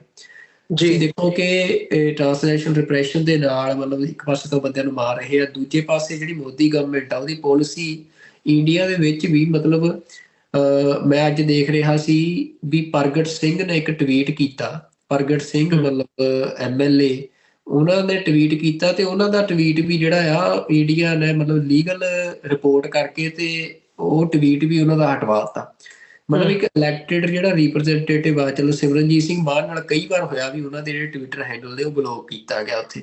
ਪਰ ਪ੍ਰਗਟ ਸਿੰਘ ਇੱਕ ਕਾਂਗਰਸ ਦਾ MLA ਤੇ ਉਹਦਾ ਟਵਿੱਟਰ ਹੈਂਡਲ ਵੀ ਮਤਲਬ ਇਸ ਤਰ੍ਹਾਂ ਦੇ ਨਾਲ ਹਟਾਇਆ ਜਾ ਰਿਹਾ। ਮਤਲਬ ਅੱਜ ਉੱਥੇ ਤੁਸੀਂ ਇਹ ਦੇਖੋ ਵੀ ਜਰਨਲਿਸਟਾਂ ਤੋਂ ਲੈ ਕੇ ਪੋਲੀਟੀਕਲ ਲੀਡਰਸ ਤੋਂ ਲੈ ਕੇ ਮਤਲਬ ਇਨਵਾਇਰਮੈਂਟਲ ਐਕਟਿਵਿਸਟ, ਹਰੇਕ ਬੰਦੇ ਦੀ ਆਵਾਜ਼ ਬੰਦ ਕਰਵਾਈ ਜਾ ਰਹੀ ਹੈ ਜਿਹੜਾ ਕ੍ਰਿਟੀਕਲ ਆ ਗਵਰਨਮੈਂਟ ਦੀਆਂ ਪੋਲਿਸੀਜ਼ ਨੂੰ ਲੈ ਕੇ। ਤੇ ਜਿਹੜੇ ਲੋਕ ਜਿਨ੍ਹਾਂ ਦਾ ਜੈਨੋਸਾਈਡ, ਜਿਹੜੇ ਮਾਈਨੋਰਿਟੀਜ਼ ਦੀ ਆਵਾਜ਼ ਬਣਦੇ ਆ, ਜਿਹੜੇ ਲੋਕਾਂ ਦੇ ਅੰਦਰ ਇਹ ਦਮਖਮ ਹੈਗਾ ਕਿ ਉਹ ਰਿਟੈਲੀਏਟ ਕਰ ਸਕਦੇ ਆ, ਬੋਲਣ ਤੋਂ ਗਾਂਹ ਜਾ ਸਕਦੇ ਆ, ਤੇ ਉਹਨਾਂ ਨੂੰ ਗਵਰਨਮੈਂਟ ਜਿਹੜੀ ਆ ਉਹਨਾਂ ਲਈ ਫਿਰ ਸਿੱਧੀ ਗੱਲ ਆ ਵੀ ਉਹਨਾਂ ਨੂੰ ਮਤਲਬ ਉਹਨਾਂ ਦੀ ਅਸੈਸੀਨੇਸ਼ਨਸ ਕਰਵਾ ਰਹੀ ਆ, ਉਹਨਾਂ ਨੂੰ ਐਲੀਮੀਨੇਟ ਕਰਵਾ ਰਹੀ ਆ। ਤਾਂ ਇਹ ਆਪਣੇ ਆਪ ਦੇ ਵਿੱਚ ਮਤਲਬ ਇੰਡੀਆ, ਮੈਨੂੰ ਲੱਗਦਾ ਕਿ ਇੰਟਰਨੈਸ਼ਨਲ ਸਟੇਜ ਦੇ ਉੱਤੇ ਹੁਣ ਇਹ ਗੱਲ ਪ੍ਰੂਵ ਹੋ ਚੁੱਕੀ ਆ, ਹੁਣ ਇਹ ਕਿਸੇ ਨੂੰ ਪ੍ਰੂਵ ਕਰਨ ਦੀ ਲੋੜ ਨਹੀਂ ਕਿ ਇੰਡੀਆ ਟੋਟਲੀ ਮਤਲਬ ਇੰਟਰਨੈਸ਼ਨਲ ਜਿਹੜੇ ਕੋਈ ਅਸੀਂ ਕਹਿ ਸਕਦੇ ਹਾਂ ਵੈਲਿਊਜ਼ ਹੁੰਦੀਆਂ ਨੇ ਤੁਹਾਡੇ ਕਿਸੇ ਵੀ ਸਟੇਟ ਦੇ ਮਤਲਬ ਕੌਮਾਂਤਰੀ ਭਾਈਚਾਰੇ 'ਚ ਰਹਿਣ ਦੇ ਕੋਈ ਮੋਰਲਸ ਹੁੰਦੇ ਆ, ਉਹਨਾਂ ਨੂੰ ਤਲਾਂਜਲੀ ਦੇ ਚੁੱਕਿਆ ਤੇ ਉਹ ਟੋਟਲੀ ਇੱਕ ਜਿਵੇਂ ਅਸੀਂ ਕਹਿ ਸਕਦੇ ਕਿ ਹਮਲਾਵਰ ਰੂਪ ਦੇ ਵਿੱਚ ਸਾਹਮਣੇ ਆਇਆ ਵੀ ਜਿਹੜਾ ਸਾਡੇ ਖਿਲਾਫ ਆ ਤੇ ਅਸੀਂ ਉਹਦੀ ਆਵਾਜ਼ ਬੰਦ ਕਰਾਵਾਂਗੇ। ਬਿਲਕੁਲ ਨਹੀਂ, ਇਹਦੇ ਵਿੱਚ ਬੜਾ ਇੱਕ ਇੰਪੋਰਟੈਂਟ ਜਿਹੜੀਆਂ ਇਨਫੋਰਮੇਸ਼ਨਸ ਨੇ ਉਹ ਇਸ ਦੇ ਵਿੱਚ ਪਬਲਿਸ਼ ਕੀਤੀਆਂ ਗਈਆਂ ਨੇ। ਜਿਹੜੀ ਇਹ ਗਾਰਡੀਅਨ ਦੀ ਸਟੋਰੀ ਹੈਗੀ ਹੈ, ਮਤਲਬ ਇਹ ਗੱਲ ਜਿਹੜੀ ਅਸੀਂ ਵੀ TV84 ਦੇ ਪਲੇਟਫਾਰਮ ਤੋਂ ਬਾਰ-ਬਾਰ ਕਹਿੰਦੇ ਰਹੇ ਹਾਂ ਕਿ ਭਾਈ ਜਦੋਂ ਕਿਸਾਨ ਸੰਘਰਸ਼ ਤੋਂ ਬਾਅਦ ਮੋਦੀ ਸਰਕਾਰ ਨੇ 3 ਕਾਲੇ ਕਾਨੂੰਨ ਵਾਪਸ ਲੈਣ ਦਾ ਫੈਸਲਾ ਲਿਆ ਤੇ ਇਹਨਾਂ ਨੇ ਇਹਦਾ ਜਿਹੜਾ ਜਵਾਬ ਹੈ ਉਹ ਦੇਣਾ, ਤੇ ਉਸੇ ਦਿਨ ਹੀ ਉਦੋਂ ਹੀ ਇਹਨਾਂ ਨੇ ਪਲਾਨ ਕਰ ਲਿਆ ਸੀ, ਦੇਖ ਲਿਆ ਸੀ ਕਿ ਜਿਹੜਾ ਸਾਨੂੰ ਇਹ ਸੈਟਬੈਕ ਲੱਗਾ, ਜਿਹੜਾ ਕਿ ਹੁਣ ਇਹ ਗਾਰਡੀਅਨ ਦੀ ਸਟੋਰੀ ਦੱਸ ਰਹੀ ਹੈ, ਉਸ ਗੱਲ ਨੂੰ ਸਹੀ ਰਾਈਟ ਪ੍ਰੂਵ ਕਰ ਰਹੀ ਹੈ। ਉਦੋਂ ਹੀ ਭਾਰਤ ਸਰਕਾਰ ਨੇ ਇਹ ਫੈਸਲਾ ਕਰ ਲਿਆ ਸੀ ਕਿ ਅਸੀਂ ਇਹਨਾਂ ਨੂੰ ਸਬਕ ਸਿਖਾਉਣਾ, ਤੇ ਉਸੇ ਸਬਕ ਸਿਖਾਉਣ ਦੇ ਥੱਲੇ ਚੱਲਦਿਆਂ ਜਿਹੜੀ ਇਹ ਟਾਰਗੇਟਡ ਕਿਲਿੰਗ ਦੀ ਲਾਈਨ ਹੈਗੀ ਹੈ ਬਾਹਰਲੇ ਮੁਲਕਾਂ ਦੇ ਵਿੱਚ, ਉਹ ਵੀ ਇਹਨਾਂ ਨੇ ਆਰੰਭੀ। ਤੇ ਨਾਲ ਹੀ ਨਾਲ ਇਹਨਾਂ ਨੇ ਜੋ ਭਾਰਤ ਦੇ ਵਿਦਿਨ ਜਿਸ ਕਿਸਮ ਦਾ ਮਾਹੌਲ ਕ੍ਰੀਏਟ ਕਰਕੇ NSA ਲਾ ਕੇ, UAPA ਲਾ ਕੇ, ਹੋਰ ਜਿਹੜੀ ਕਿਵੇਂ ਬੰਦੀ ਸਿੰਘ ਜਿਹੜੇ ਆ ਇਸ ਵਕਤ ਬਣਾਏ ਹੋਏ ਆ, ਉਹ ਸਾਡੇ ਸਾਹਮਣੇ ਹੈ। ਤੇ ਨਾਲ ਹੀ ਨਾਲ ਮਤਲਬ ਅਸੀਂ ਇੱਥੇ ਇਹ ਗੱਲ ਨੂੰ ਨਜ਼ਰਅੰਦਾਜ਼ ਨਹੀਂ ਕੀਤਾ ਜਾ ਸਕਦਾ ਵੀ ਕੱਲੀ ਗੱਲ ਜਿਹੜੀ ਹੈ ਉਹ ਐਕਟਿਵਿਸਟ ਤੱਕ ਸੀਮਿਤ ਨਹੀਂ ਹੈਗੀ, ਸਿੱਖ ਐਕਟਿਵਿਸਟ ਤੱਕ ਜਾਂ ਜਿਹੜੇ ਹੋਰ ਘੱਟ ਗਿਣਤੀਆਂ ਦੇ ਨਾਲ ਸੰਬੰਧੀ ਐਕਟਿਵਿਸਟ ਹੈਗੇ ਆ। ਮਤਲਬ ਇਸ ਕਿਸਮ ਦੀ ਦਿਲਵਦੀ ਹੈ ਵੀ ਬਾਹਰਲੇ ਮੁਲਕਾਂ ਦੇ ਵਿੱਚ ਜਿਹੜਾ ਵੀ ਕੋਈ ਬੰਦਾ ਕੋਈ ਨਿਊਟਰਲ ਗਰਾਊਂਡ ਦੇ ਉੱਤੇ ਖਲੋ ਕੇ ਵੀ ਕੋਈ ਗੱਲ ਕਰਦਾ, ਉਹਨੂੰ ਵੀ ਬਖਸ਼ਣਾ ਨਹੀਂ ਚਾਹੁੰਦੀ ਭਾਰਤ ਦੀ ਸਰਕਾਰ। ਇਹਦਾ ਹੁਣ ਪ੍ਰਾਈਮ 2 ਐਗਜ਼ਾਮਪਲਸ ਸਾਡੇ ਸਾਹਮਣੇ ਨੇ। ਕੈਨੇਡੀਅਨ ਪੋਲੀਟੀਸ਼ੀਅਨ ਸਰਦਾਰ ਜਗਮੀਤ ਸਿੰਘ, ਜਿਹੜੇ ਕਿ ਕੈਨੇਡਾ ਦੀ ਪੋਲੀਟੀਸ਼ੀਅਨ ਹੈਗੇ ਆ, ਕੈਨੇਡਾ ਦੀ ਸਿਆਸਤ ਦਾ ਹਿੱਸਾ ਹੈਗੇ ਆ, ਤੇ ਉਹ ਕਾਨੂੰਨ ਦੇ ਅੰਦਰ ਰਹਿ ਕੇ ਗੱਲ ਕਰਦੇ ਆ। ਕਿਸੇ ਵੀ ਕਿਸਮ ਦਾ ਉਹਨਾਂ ਦਾ ਇਸ ਕਿਸਮ ਦਾ ਬਿਆਨ ਤੱਕ ਨਹੀਂ ਹੋਣਾ ਜਿਹਨੂੰ ਤੁਸੀਂ ਇਹ ਕਹਿ ਸਕੋ ਵੀ ਭਾਈ ਇਹ ਕਾਨੂੰਨ ਦੀ ਉਲੰਘਣਾ ਕਰਦਾ। ਹੁਣ ਉਹਨਾਂ ਨੂੰ ਥ੍ਰੈਟ ਮਿਲਦੀ ਹੈ, ਉਹਨਾਂ ਨੂੰ ਟਾਰਗੇਟ ਬਣਾਇਆ ਜਾਂਦਾ, ਤੇ ਉਹਨਾਂ ਨੂੰ ਕੈਨੇਡੀਅਨ ਏਜੰਸੀ ਦੇ ਕਹਿੰਦੀਆਂ ਨੇ ਕਿ ਭਾਈ ਤੁਹਾਡੀ ਜਾਨ ਨੂੰ ਖਤਰਾ ਹੈ। ਹੁਣ ਦੂਜੀ ਮਤਲਬ ਜਰਨਲਿਸਟ, ਜਦੋਂ ਅਸੀਂ ਜਰਨਲਿਸਟ ਦਾ ਗੱਲ ਕਰਦੇ ਹਾਂ, ਪਾਕਿਸਤਾਨੀ ਮੂਲ ਦੇ ਜਰਨਲਿਸਟ ਜਿਹੜੇ ਰੈਫਰੈਂਡਮ ਦੀ, ਖਾਲਿਸਤਾਨ ਦੀ ਜਿਹੜੀ ਸਟਰਗਲ ਹੈ ਉਸ ਨੂੰ ਕਵਰ ਕਰਦੇ ਰਹੇ ਆ ਪਿਛਲੇ ਸਮੇਂ ਦੇ ਵਿੱਚ। ਜੀਓ ਜਿਹੜਾ ਪਾਕਿਸਤਾਨ ਦਾ ਚੈਨਲ ਹੈ, ਉਹਦੇ ਨਾਲ ਉਹਨਾਂ ਦਾ ਸੰਬੰਧ ਹੈ, ਤੇ ਉਹਨਾਂ ਨੂੰ ਇਸ ਕਿਸਮ ਦੀ ਜਿਹੜੀ ਥ੍ਰੈਟ ਹੈ ਉਹ ਮਿਲਦੀ ਹੈ ਕਿ ਭਾਈ ਤੁਸੀਂ ਭਾਰਤ ਦੀਆਂ ਜਿਹੜੀਆਂ ਏਜੰਸੀਆਂ ਨੇ ਉਹਨਾਂ ਦੀ ਹਿੱਟ ਲਿਸਟ ਦੇ ਉੱਤੇ ਹੈਗੇ ਹੋ। ਸੋ ਮਤਲਬ ਇਹ ਬੜਾ ਕੰਸਰਨਿੰਗ ਹੈ ਵੀ ਤੁਸੀਂ ਵਿਰੋਧ ਦੀ ਆਵਾਜ਼ ਨੂੰ ਦੱਬਣ ਦੇ ਲਈ ਕਿਸ ਲੈਵਲ ਤੱਕ ਜਾ ਰਹੇ ਹੋ।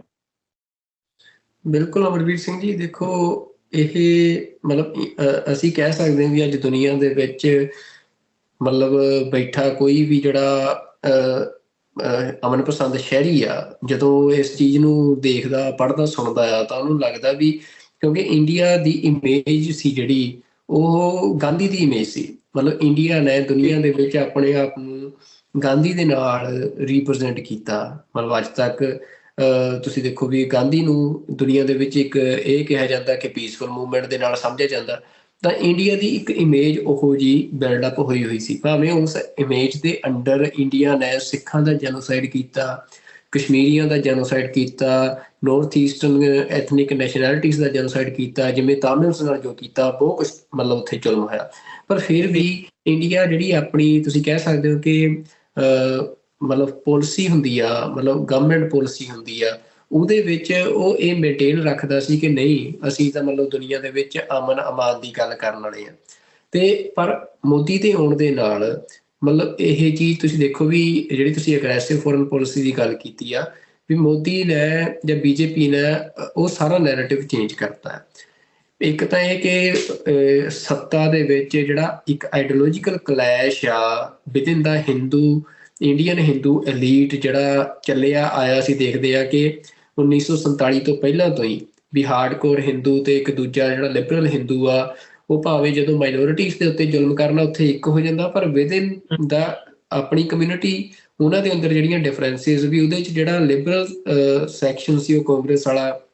ਉਹ ਸੱਤਾ ਤੇ ਵੱਧ ਕਾਬਜ ਰਿਹਾ। ਪਰ ਉਹਦੇ ਨਾਲ ਹੁਣ ਜਿਹੜਾ ਮਤਲਬ ਭਾਰਤ ਦੇ ਵਿੱਚ ਹੌਲੀ ਹੌਲੀ ਜਿਹੜੀ ਸਾਈਕੀ ਆ ਉਹ ਕਿਵੇਂ ਉਹਨਾਂ ਨੇ ਸ਼ਿਫਟ ਕੀਤੀ RSS BJP ਨੇ, ਤੇ ਜਿਹੜਾ ਗਾਂਧੀ ਨੂੰ ਮਾਰਨ ਵਾਲਾ ਨਥੂਰਾਮ ਗੋਡਸੇ ਆ, ਉਹਦੀ ਆਈਡੀਓਲੋਜੀ ਦੇ ਨੇ ਹੁਣ ਪੂਰੀ ਤਰ੍ਹਾਂ ਮਤਲਬ ਇੰਡੀਆ ਦੀ ਜਿਹੜੀ ਸੱਤਾ ਆ, ਜਾਂ ਤੁਸੀਂ ਕਹਿ ਸਕਦੇ ਕਿ ਮੈਜੋਰਿਟੀ ਪੋਪੂਲੇਸ਼ਨ ਆ ਹਿੰਦੀ ਕਾਊ ਬੈਲਟ ਦੀ, ਉਹਦੇ ਤੇ ਕਬਜ਼ਾ ਕਰ ਲਿਆ ਹੈ। ਤੇ ਉਹਦੇ ਵਿੱਚ ਜਿਹੜੀ ਇਹ ਸਾਰੀ ਰਿਪੋਰਟ ਆ, ਹੁਣ ਉਹਦੇ 'ਚ ਜਦੋਂ ਲਾਸਟ ਦੇ ਵਿੱਚ ਉਹ ਮਤਲਬ ਜਿਹੜੇ ਅਸੀਂ ਕਹਿ ਸਕਦੇ ਕਿ ਮਾਹਰ ਨੇ ਸਿਆਸੀ ਮਸਲਿਆਂ ਦੇ, ਉਹਨਾਂ ਦੇ ਨਾਲ ਗੱਲਬਾਤ ਕਰਕੇ ਉਹਨਾਂ ਦੇ ਕਮੈਂਟਸ ਨੂੰ ਐਡ ਕਰਦੇ ਆ, ਤਾਂ ਮੈਂ ਇੱਕ ਤੁਹਾਨੂੰ ਕਮੈਂਟ ਦਾ ਜ਼ਿਕਰ ਕਰਨਾ ਚਾਹੁੰਦਾ ਵੀ ਮਤਲਬ ਡੈਨੀਅਲ ਮਾਰਕੇ, a senior advisor on the South Asia at the United States Institute of Peace said, ਉਹਨਾਂ ਨੇ ਕਿਹਾ, ਇਹ ਸਾਰੀ ਰਿਪੋਰਟ ਦੇ ਉੱਤੇ ਕਮੈਂਟ ਦਿੱਤਾ in terms of India's involvement, it all kind of adds up. It's utterly consistent with this framing of India having arrived on the world stage. Being willing to take this kind of action against perceived threat has been interpreted, at least by some Indians, as a marker of great power status. ਮਤਲਬ ਪਹਿਲਾਂ ਵੀ ਮੈਂ ਤੁਹਾਡੇ ਨਾਲ ਇਹ ਗੱਲ ਕੀਤੀ ਵੀ ਜਿਹੜੀ ਉਹ ਸਾਈਕੀ ਆ, ਮਤਲਬ ਉਹ ਸਾਈਕੀ ਉਸ ਪੱਧਰ ਤੱਕ ਪਹੁੰਚ ਚੁੱਕੀ ਆ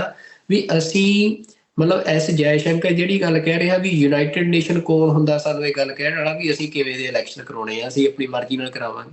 ਤੇ ਉਹ ਸਾਈਕੀ ਐਸ ਜੈ ਸ਼ੰਕਰ ਤੋਂ ਲੈ ਕੇ ਇੰਡੀਅਨ ਪ੍ਰਾਈਮ ਮਿਨਿਸਟਰ ਆਫਿਸ ਤੋਂ ਲੈ ਕੇ ਮਤਲਬ ਇੱਕ ਜਿਹੜਾ ਕਾਊ ਬੈਲਟ ਦੇ ਵਿੱਚ ਮੈਜੋਰਿਟੀ ਵੋਟਰ ਆ ਜਿਹਦੇ ਰਾਹੀਂ ਸੱਤਾ ਚ ਆਉਣਾ ਆ ਮੋਦੀ ਨੇ, ਮਤਲਬ ਉਹਨਾਂ ਦੀ ਸਾਈਕੀ ਇੱਥੇ ਤੱਕ ਮਤਲਬ ਬੈਠੀ ਹੈ ਵੀ ਅਸੀਂ ਦੁਨੀਆ ਦੀ ਸੁਪਰ ਪਾਵਰ ਬਣ ਗਏ ਹਨ। ਵੀ ਉਹ ਜਿਹੜੀ ਅਸੀਂ ਇੱਥੋਂ ਤੱਕ ਵੀ ਦੇਖੀ ਵੀ ਪਾਰਲੀਮੈਂਟ ਦੇ ਵਿੱਚ ਉਹ ਮੈਨੂੰ ਲੱਗਦਾ ਸ਼ਾਇਦ ਰਵਨੀਤ ਬਿੱਟੂ ਸੀ ਜਿਹੜਾ ਹੁਣ ਬੀਜੇਪੀ 'ਚ ਸ਼ਾਮਲ ਹੋ ਗਿਆ, ਜਿਹੜਾ ਬਿਆਨਤਾ ਬੁੱਚੜ ਜਿਹਨੂੰ ਸਿੱਖ ਕਹਿੰਦੇ ਆ ਉਹਦਾ ਪੁੱਤ ਆ, ਤੇ ਉਹ ਜਦੋਂ ਟਰੂਡੋ ਦੀ ਸਟੇਟਮੈਂਟ ਆਈ ਸੀ ਤੇ ਉਹ ਤੋਂ ਬਾਅਦ ਉਹ ਕਹਿ ਰਿਹਾ ਸੀ ਕਿ ਪਤਾ ਨਹੀਂ ਪਣਡੁੱਬੀਆਂ ਅਸੀਂ ਭੇਜ ਦਾਂਗੇ ਤੇ ਕੈਨੇਡਾ ਨੂੰ, ਮਤਲਬ ਉੱਥੇ ਕੈਨੇਡਾ ਨੂੰ ਤਬਾਹ ਕਰ ਦਾਂਗੇ ਮਤਲਬ ਇਹ ਨੌਨਸੈਂਸ ਗੱਲਾਂ ਜਿਹੜੀਆਂ ਨੇ ਵੀ ਉਹ ਉਹਨਾਂ ਦੇ ਸਿਰ ਨੂੰ ਨਾ ਤੇ ਦਿਮਾਗ ਨੂੰ ਜਿਹੜਾ ਇਹ ਪਾਵਰ ਦਾ ਇੱਥੋਂ ਤੱਕ ਫਤੂਰ ਚੜ ਚੁੱਕਿਆ ਹੈ, ਤੇ ਉਹਦੇ ਵਿੱਚ ਉਹ ਇਹ ਸਾਰੀਆਂ ਅਸੈਸੀਨੇਸ਼ਨਸ ਲੋਕਾਂ ਨੂੰ ਮਾਰ ਰਹੇ ਆ। ਤੇ ਹੋ ਸਕਦਾ ਕਿ ਕੋਈ ਵੱਡੀਆਂ ਹੋਰ ਵੀ ਜਿਹੜੀਆਂ ਕਿਲਿੰਗਸ ਨੇ, ਜਿਵੇਂ ਅਸੀਂ ਅਜੇ ਗਾਜ਼ਾ ਦੇ ਵਿੱਚ ਦੇਖ ਰਹੇ ਆ ਵੀ ਜੋ ਇਜ਼ਰਾਈਲ ਉੱਥੇ ਕਰ ਰਿਹਾ ਆ, ਤੇ ਕਿਉਂਕਿ ਇਹ ਇਜ਼ਰਾਈਲ ਤੋਂ ਹੀ ਸਾਰੀ ਇਨਪੁਟ ਲੈ ਰਹੇ ਆ, ਉਹਨਾਂ ਤੋਂ ਹੀ ਸਾਰਾ ਕੁਛ ਮਤਲਬ ਸਿੱਖ ਕੇ ਤੇ ਅੱਗੇ ਕਰ ਰਹੇ ਆ, ਤੇ ਉਸੇ ਤਰੀਕੇ ਦਾ ਕੁਛ ਨਾ ਕੁਛ ਜਿਹੜਾ ਅਮਲ ਆ ਹੋਰ ਵੀ ਮਤਲਬ ਹਜ਼ਾਰਾਂ ਜਾਨਾਂ ਜਿਹੜਾ ਆ ਇਹ ਐਸਟੈਬਲਿਸ਼ਮੈਂਟ ਉਸ ਖਿੱਤੇ 'ਚ ਲੈ ਸਕਦੀ ਹੈ ਜਿਹਨੂੰ ਨਾ ਰੋਕਿਆ ਗਿਆ। ਤੇ ਮਤਲਬ ਇਹ ਅਮਰਵੀਰ ਸਿੰਘ ਜੀ ਮਤਲਬ ਇਹ ਰਿਪੋਰਟ ਜਿਹੜੀ ਜਦੋਂ ਅਸੀਂ ਇਹਨੂੰ ਪੜ੍ਹਦੇ ਹਾਂ ਤਾਂ ਅਲਟੀਮੇਟਲੀ ਮੈਨੂੰ ਹੁਣ ਇਹੀ ਲੱਗ ਰਿਹਾ ਵੀ ਜਿਹੜੀਆਂ ਵੈਸਟਰਨ ਕੰਟਰੀਜ਼ ਨੇ ਹੋਪਫੁਲੀ ਮਤਲਬ ਖਾਸ ਤੌਰ ਤੇ USA ਜਿਹੜਾ ਆ ਵੀ ਉਹ ਮਤਲਬ ਜ਼ਰੂਰ ਉੱਥੇ ਜਿਹੜਾ ਉਸ ਖਿੱਤੇ ਦੇ ਵਿੱਚ, ਕਿਉਂਕਿ ਜੇ ਉਸ ਖਿੱਤੇ ਦੇ ਵਿੱਚ ਪੀਸ ਨਹੀਂ ਰਹਿੰਦਾ ਆ, ਜੇ ਉਸ ਖਿੱਤੇ ਦੇ ਵਿੱਚ ਜਿਹੜੀਆਂ ਕਮਿਊਨਿਟੀਜ਼ ਨੇ ਉਹਨਾਂ ਨੂੰ ਇਸ ਤਰੀਕੇ ਦੇ ਨਾਲ ਟਾਰਗੇਟ ਕੀਤਾ ਜਾਂਦਾ, ਉੱਥੇ ਡੈਮੋਕ੍ਰੈਟਿਕ ਗਵਰਨਮੈਂਟ ਨਹੀਂ ਰਹਿੰਦੀ ਹੈ, ਤਾਂ ਫਿਰ US ਦੀ ਜਿਹੜੀ ਸਾਰੀ ਇੰਡੋ ਪੈਸੀਫਿਕ ਪੋਲਿਸੀ ਆ ਉੱਥੇ ਹੀ ਫੇਲ ਹੋ ਜਾਣੀ ਹੈ। ਕਿਉਂਕਿ ਜੇ ਅਸੀਂ ਇੰਡੋ ਪੈਸੀਫਿਕ ਪੋਲਿਸੀ ਦੇ ਸਾਰੇ ਡਾਕੂਮੈਂਟਸ ਪੜ੍ਹਦੇ ਹਾਂ ਤਾਂ ਉਹਦੇ ਵਿੱਚ ਉਸ ਖਿੱਤੇ ਦਾ ਡੈਮੋਕ੍ਰੈਟਿਕ ਰਹਿਣਾ ਬੜਾ ਜ਼ਰੂਰੀ ਹੈ। ਤੇ ਮੈਨੂੰ ਨਹੀਂ ਲੱਗਦਾ ਕਿ ਜੇ ਮੋਦੀ ਦੀ ਰਜੀਮ ਇਸ ਤਰ੍ਹਾਂ ਦੀ ਇੰਡੀਆ ਦੀ ਜਿਹੜੀ ਰਜੀਮ ਆ ਉੱਥੇ ਰਹਿੰਦੀ ਆ ਤਾਂ ਮਤਲਬ ਇਹ ਕੋਈ US ਦੇ ਇੰਟਰਸਟ ਦੇ ਵਿੱਚ ਵੀ ਹੈਗਾ। ਪਰ ਹੁਣ ਮਤਲਬ ਇੰਨਾ ਜ਼ਰੂਰ ਹੈ ਕਿ ਇਲੈਕਸ਼ਨ ਸਿਰ ਤੇ ਆ, ਤੇ ਹਜੇ ਤੱਕ ਵੀ ਜਿਹੜਾ ਡਿਫੈਂਸ ਮਿਨਿਸਟਰ ਦੀ ਸਟੇਟਮੈਂਟ ਆ ਜਾਂ ਐਸ ਜੈ ਸ਼ੰਕਰ ਦੀ ਰੀਸੈਂਟ ਸਟੇਟਮੈਂਟ ਆ ਉਹ ਇਹ ਸਾਨੂੰ ਇਸ਼ਾਰਾ ਕਰ ਰਹੀਆਂ ਨੇ ਕਿ ਕੋਈ ਵੀ ਚੇਂਜ ਇੰਡੀਆ ਦੀ ਜਿਹੜੀ ਇਹ ਪੋਲਿਸੀ ਰਿਪੋਰਟ 'ਚ ਦੱਸੀ ਗਈ ਆ ਕਿ ਘਰ ਮੇ ਘੁਸ ਕੇ ਮਾਰੇਂਗੇ, ਜਿਹਦੇ ਬਾਰੇ ਮੋਦੀ ਨੇ ਆਪਣੀ 3-4 ਦਿਨ ਪਹਿਲਾਂ ਬਿਹਾਰ ਦੇ ਵਿੱਚ ਇਲੈਕਸ਼ਨ ਰੈਲੀ ਦੇ ਵਿੱਚ ਇਹ ਗੱਲ ਕਹੀ ਕਿ ਜਿਹਨੂੰ ਇੰਡੀਅਨ ਐਕਸਪ੍ਰੈਸ ਨੇ ਬਲਕਿ ਜਿਹੜੀ ਉਹ ਰੈਲੀ ਨੂੰ ਕਵਰ ਕਰਨ ਦੀ ਤੁਸੀਂ ਦੇਖੋ ਰਿਪੋਰਟ ਵੀ ਛਾਪੀ ਹੈ, ਉਹਦਾ ਹੈਡਲਾਈਨ ਵੀ ਇਹੀ ਦਿੱਤਾ ਕਿ आज का भारत घर में घुस के मारता है, prime minister Modi launches Bihar campaign. Bihar ਜਿਹੜਾ ਕਾਊ ਬੈਲਟ ਦਾ ਇੱਕ ਮੇਨ ਸਟੇਟ ਆ ਜਿੱਥੇ ਮਤਲਬ ਅਸੀਂ ਕਹਿ ਸਕਦੇ ਮੋਸਟ ਪੋਪੂਲਰ ਸਟੇਟਸ ਚੋਂ ਇੱਕ ਆ ਇੰਡੀਆ ਦੀਆਂ ਚੋਂ, ਤੇ ਉੱਥੇ ਉਹ ਕਿਸ ਏਜੰਡੇ ਦੇ ਉੱਤੇ, ਕੋਈ ਹੋਰ ਏਜੰਡਾ ਤਾਂ ਹੈ ਨਹੀਂ, ਕੀਤਾ ਕੀ ਹੈ ਇੰਡੀਆ ਨੇ, ਮਤਲਬ ਇੰਡੀਆ ਦੇ ਵਿੱਚ ਜਿਹੜੇ ਗਰੀਬ ਆ ਉਹ ਹੋਰ ਅੱਤ ਗਰੀਬੀ 'ਚ ਗਏ ਆ। ਇੰਡੀਆ ਜਿਹੜਾ ਆ ਹਜੇ ਤੱਕ ਸਾਫ਼ ਪਾਣੀ ਨਹੀਂ ਆਪਣੇ ਸਿਟੀਜ਼ਨਸ ਨੂੰ ਦੇ ਸਕਿਆ, ਇੰਡੀਆ ਦੇ ਵਿੱਚ ਹਜੇ ਤੱਕ ਸਾਰੇ ਘਰਾਂ ਦੇ ਵਿੱਚ ਬੱਤੀ ਨਹੀਂ ਗਈ ਆ, ਲਾਈਟ ਨਹੀਂ ਗਈ ਆ, ਤੇ ਉੱਥੇ ਮਤਲਬ ਲੋਕ ਤਾਂ ਅੱਤ ਦਰਜੇ ਦੀ ਗਰੀਬੀ 'ਚ ਰਹਿ ਰਹੇ ਆ। ਤੇ ਉਹਨਾਂ ਨੂੰ ਮਤਲਬ ਹੋਰ ਤਾਂ ਕੋਈ ਮੋਦੀ ਦੇ ਕੋਲ ਕਹਿਣ ਨੂੰ ਹੈ ਨਹੀਂ ਗੱਲ ਵੀ ਜਿਹਦੇ ਨਾਲ ਲੋਕਾਂ ਦੀਆਂ ਵੋਟਾਂ ਲੈ ਸਕੇ। ਫਿਰ ਉਹ ਇਹੀ ਨੈਰੇਟਿਵ ਤੋਰ ਰਹੇ ਆ ਕਿ ਅੱਜ ਕਾ ਭਾਰਤ ਘਰ ਮੇ ਘੁਸ ਕੇ ਮਾਰਤਾ ਹੈ, ਤੇ ਉਹਦੇ ਲਈ ਜਿਹੜੇ ਉਹਨਾਂ ਨੇ ਫਿਰ ਬੰਦੇ ਸਾਡੇ ਬੰਦੇ ਜਿਵੇਂ ਮਾਰੇ ਆ। ਤੇ ਬਲਕਿ ਖਤਰਨਾਕ ਗੱਲ ਅਮਰਵੀਰ ਸਿੰਘ ਜੀ ਇਹ ਆ ਜਿਹੜੀ ਸਾਰੀ ਸਿੱਖ ਕਮਿਊਨਿਟੀ ਦੇ ਲਈ ਮੈਨੂੰ ਲੱਗਦਾ ਕਿ ਇਸ ਸਾਰੀ ਸਟੋਰੀ 'ਚੋਂ ਬੜੀ ਫਿਕਰਮੰਦ ਕਰਨ ਵਾਲੀ ਗੱਲ ਆ ਵੀ ਜਿਹੜਾ ਆਈਸਿਸ ਵਰਗੇ ਆਰਗੇਨਾਈਜੇਸ਼ਨਸ ਦੇ ਨਾਲ ਇੰਡੀਅਨ ਗਵਰਨਮੈਂਟ ਨੇ ਹੱਥ ਮਿਲਾਇਆ, ਤੇ ਉਸ ਤੋਂ ਬਾਅਦ ਜਿਵੇਂ ਆਈਸਿਸ ਨੇ ਅਫਗਾਨਿਸਤਾਨ ਦੇ ਵਿੱਚ ਸਿੱਖਾਂ ਦਾ ਕਤਲੇਆਮ ਕੀਤਾ ਆ, ਜਿਵੇਂ ਗੁਰਦੁਆਰਾ ਸਾਹਿਬ ਨੂੰ ਟਾਰਗੇਟ ਬਣਾਇਆ, ਤੇ ਉਹ ਬਹੁਤ ਖਤਰਨਾਕ ਗੱਲ ਆ, ਇਹ ਰੁਝਾਨ ਬਹੁਤ ਖਤਰਨਾਕ ਆ। ਤੇ ਸਿੱਖ ਕਮਿਊਨਿਟੀ ਕਿਤੇ ਵੀ ਬੈਠੀ ਆ, ਭਾਰਤ ਦੇ ਵਿੱਚ ਹੋਵੇ, ਭਾਰਤ ਤੋਂ ਬਾਹਰ ਹੋਵੇ, ਪੰਜਾਬ ਦੇ ਵਿੱਚ ਹੋਵੇ, ਤਾਂ ਉਹਨਾਂ ਨੂੰ ਇਸ ਗੱਲ ਪ੍ਰਤੀ ਹੁਣ ਸੁਚੇਤ ਰਹਿਣਾ ਚਾਹੀਦਾ ਹੈ ਕਿ ਜਿਹੜਾ ਇੰਡੀਅਨ ਐਸਟੈਬਲਿਸ਼ਮੈਂਟ ਆ ਉਹ ਆਈਸਿਸ ਵਰਗੀਆਂ ਜਿਹੜੀਆਂ ਟੈਰਰਿਸਟ ਆਰਗੇਨਾਈਜੇਸ਼ਨਸ ਨੇ ਉਹਨਾਂ ਦੇ ਨਾਲ ਹੁਣ ਇੱਕ ਹੱਥ ਹੋ ਚੁੱਕੀ ਆ, ਤੇ ਕਿਸੇ ਵੀ ਤਰ੍ਹਾਂ ਦਾ ਐਕਸ਼ਨ ਆ ਜਿਹੜਾ ਸਿੱਖਾਂ ਦੇ ਖਿਲਾਫ ਉਹ ਕਰ ਸਕਦੇ ਆ। ਬਿਲਕੁਲ, ਇਹ ਦੇਖਣ ਵਾਲੀ ਲਾਈਨ ਹੈ ਸਾਡੇ ਲਈ ਤੇ ਕਮਿਊਨਿਟੀ ਦੇ ਲਈ। ਅਸੀਂ ਬ੍ਰੌਡਰ ਕੰਟੈਕਸਟ ਦੇ ਵਿੱਚ ਬੜੀ ਇਹ ਇੰਪੋਰਟੈਂਟ ਸਟੋਰੀ ਹੈਗੀ ਹੈ ਜਿਹੜੀ ਦ ਗਾਰਡੀਅਨ ਨੇ ਪਬਲਿਸ਼ ਕੀਤੀ ਹੈ, ਤੇ ਆਉਣ ਵਾਲੇ ਸਮੇਂ ਦੇ ਵਿੱਚ ਦੇਖਦੇ ਹਾਂ। ਤੇ ਕਿਉਂਕਿ ਗੱਲ ਇੱਥੇ ਖਤਮ ਨਹੀਂ ਹੋਣੀ ਹੈਗੀ, ਜਿਵੇਂ ਫਾਈਵ ਆਈਜ਼ ਕੰਟਰੀਜ਼ ਦਾ ਅਸੀਂ ਰਵੱਈਆ ਦੇਖਦੇ ਹਾਂ, ਸਾਰੀਆਂ ਜਿਹੜੀਆਂ ਅਖਬਾਰਾਂ ਨੇ ਮੇਜਰ ਇਹਨਾਂ ਮੁਲਕਾਂ ਦੀਆਂ, ਇੰਟਰਨੈਸ਼ਨਲ ਪੱਧਰ ਦੀਆਂ ਅਖਬਾਰਾਂ, ਤੇ ਜਿਹੜੇ ਇੱਥੋਂ ਦੇ ਕਾਨੂੰਨ ਘਾੜੇ ਲਾਅ ਮੇਕਰਸ ਹੈਗੇ ਆ, ਉਹਨਾਂ ਦਾ ਅਸੀਂ ਬਿਆਨ ਦੇਖਦੇ ਹਾਂ। ਮਤਲਬ ਐਵਰੀ ਅਦਰ ਡੇ ਕੋਈ ਨਾ ਕੋਈ ਜਿਹੜੀ ਗੱਲ ਹੈਗੀ ਆ ਉਹ ਸਾਹਮਣੇ ਆਉਂਦੀ ਹੈ, ਕੋਈ ਨਾ ਕੋਈ ਜਿਹੜਾ ਬਿਆਨ ਹੈ ਉਹ ਅਸੀਂ ਦੇਖ ਰਹੇ ਹਾਂ। ਸੋ ਇੰਡੀਆ ਦੇ ਲਈ ਮਤਲਬ ਇਹ ਸਿਚੁਏਸ਼ਨ ਜਿਹੜੀ ਆ ਉਹ ਕਸੂਤੀ ਬਣੀ ਹੋਈ ਹੈ, ਤੇ ਸਾਡੇ ਲਈ ਬੜੀ ਇੰਪੋਰਟੈਂਟ ਹੈ ਗੱਲ ਇਹ ਸਮਝਣਾ ਦੇਖਣਾ ਕਿ ਇਹ ਸਿਚੁਏਸ਼ਨ ਕਿਵੇਂ ਡਿਵੈਲਪ ਹੋ ਰਹੀ ਹੈ, ਤੇ ਸਾਡੇ ਜਿਹੜੇ ਇੰਟਰਸਟ ਹੈਗੇ ਆ ਉਹ ਕਿੱਥੇ ਲਾਏ ਕਰਦੇ ਆ। ਆਉਣ ਵਾਲੇ ਸਮੇਂ ਦੇ ਵਿੱਚ ਹੋਰ ਜਿਹੜੀਆਂ ਇਸ ਕਿਸਮ ਦੀਆਂ ਇਨਵੈਸਟੀਗੇਟਿਵ ਜਰਨਲਿਜ਼ਮ ਦੇ ਥੱਲੇ ਸਟੋਰੀਜ਼ ਸਾਹਮਣੇ ਆਉਣਗੀਆਂ, ਜਾਂ ਹੋਰ ਜਿਹੜੀ ਜਾਣਕਾਰੀ ਹੈ ਉਹ ਭਾਵੇਂ ਨਿਖਿਲ ਗੁਪਤਾ ਦੀ ਐਕਸਟ੍ਰੈਡੀਸ਼ਨ ਦੇ ਹਵਾਲੇ ਨਾਲ ਇੱਥੇ ਆਉਣ ਨਾਲ ਸਾਹਮਣੇ ਆਵੇ, ਜਾਂ ਜਿਹੜੀ ਕੈਨੇਡਾ ਵੱਲੋਂ ਇਨਵੈਸਟੀਗੇਸ਼ਨ ਕੀਤੀ ਜਾ ਰਹੀ ਹੈ ਉਹਦੇ ਹੋਰ ਜਿਹੜੀਆਂ ਡੀਟੇਲਸ ਨੇ ਉਹ ਸਾਹਮਣੇ ਆਉਣ। ਤੇ ਆਉਣ ਵਾਲੇ ਸਮੇਂ ਦੇ ਵਿੱਚ ਇਹ ਵੀ ਬਹੁਤ ਇੰਪੋਰਟੈਂਟ ਉਹ ਹੈ।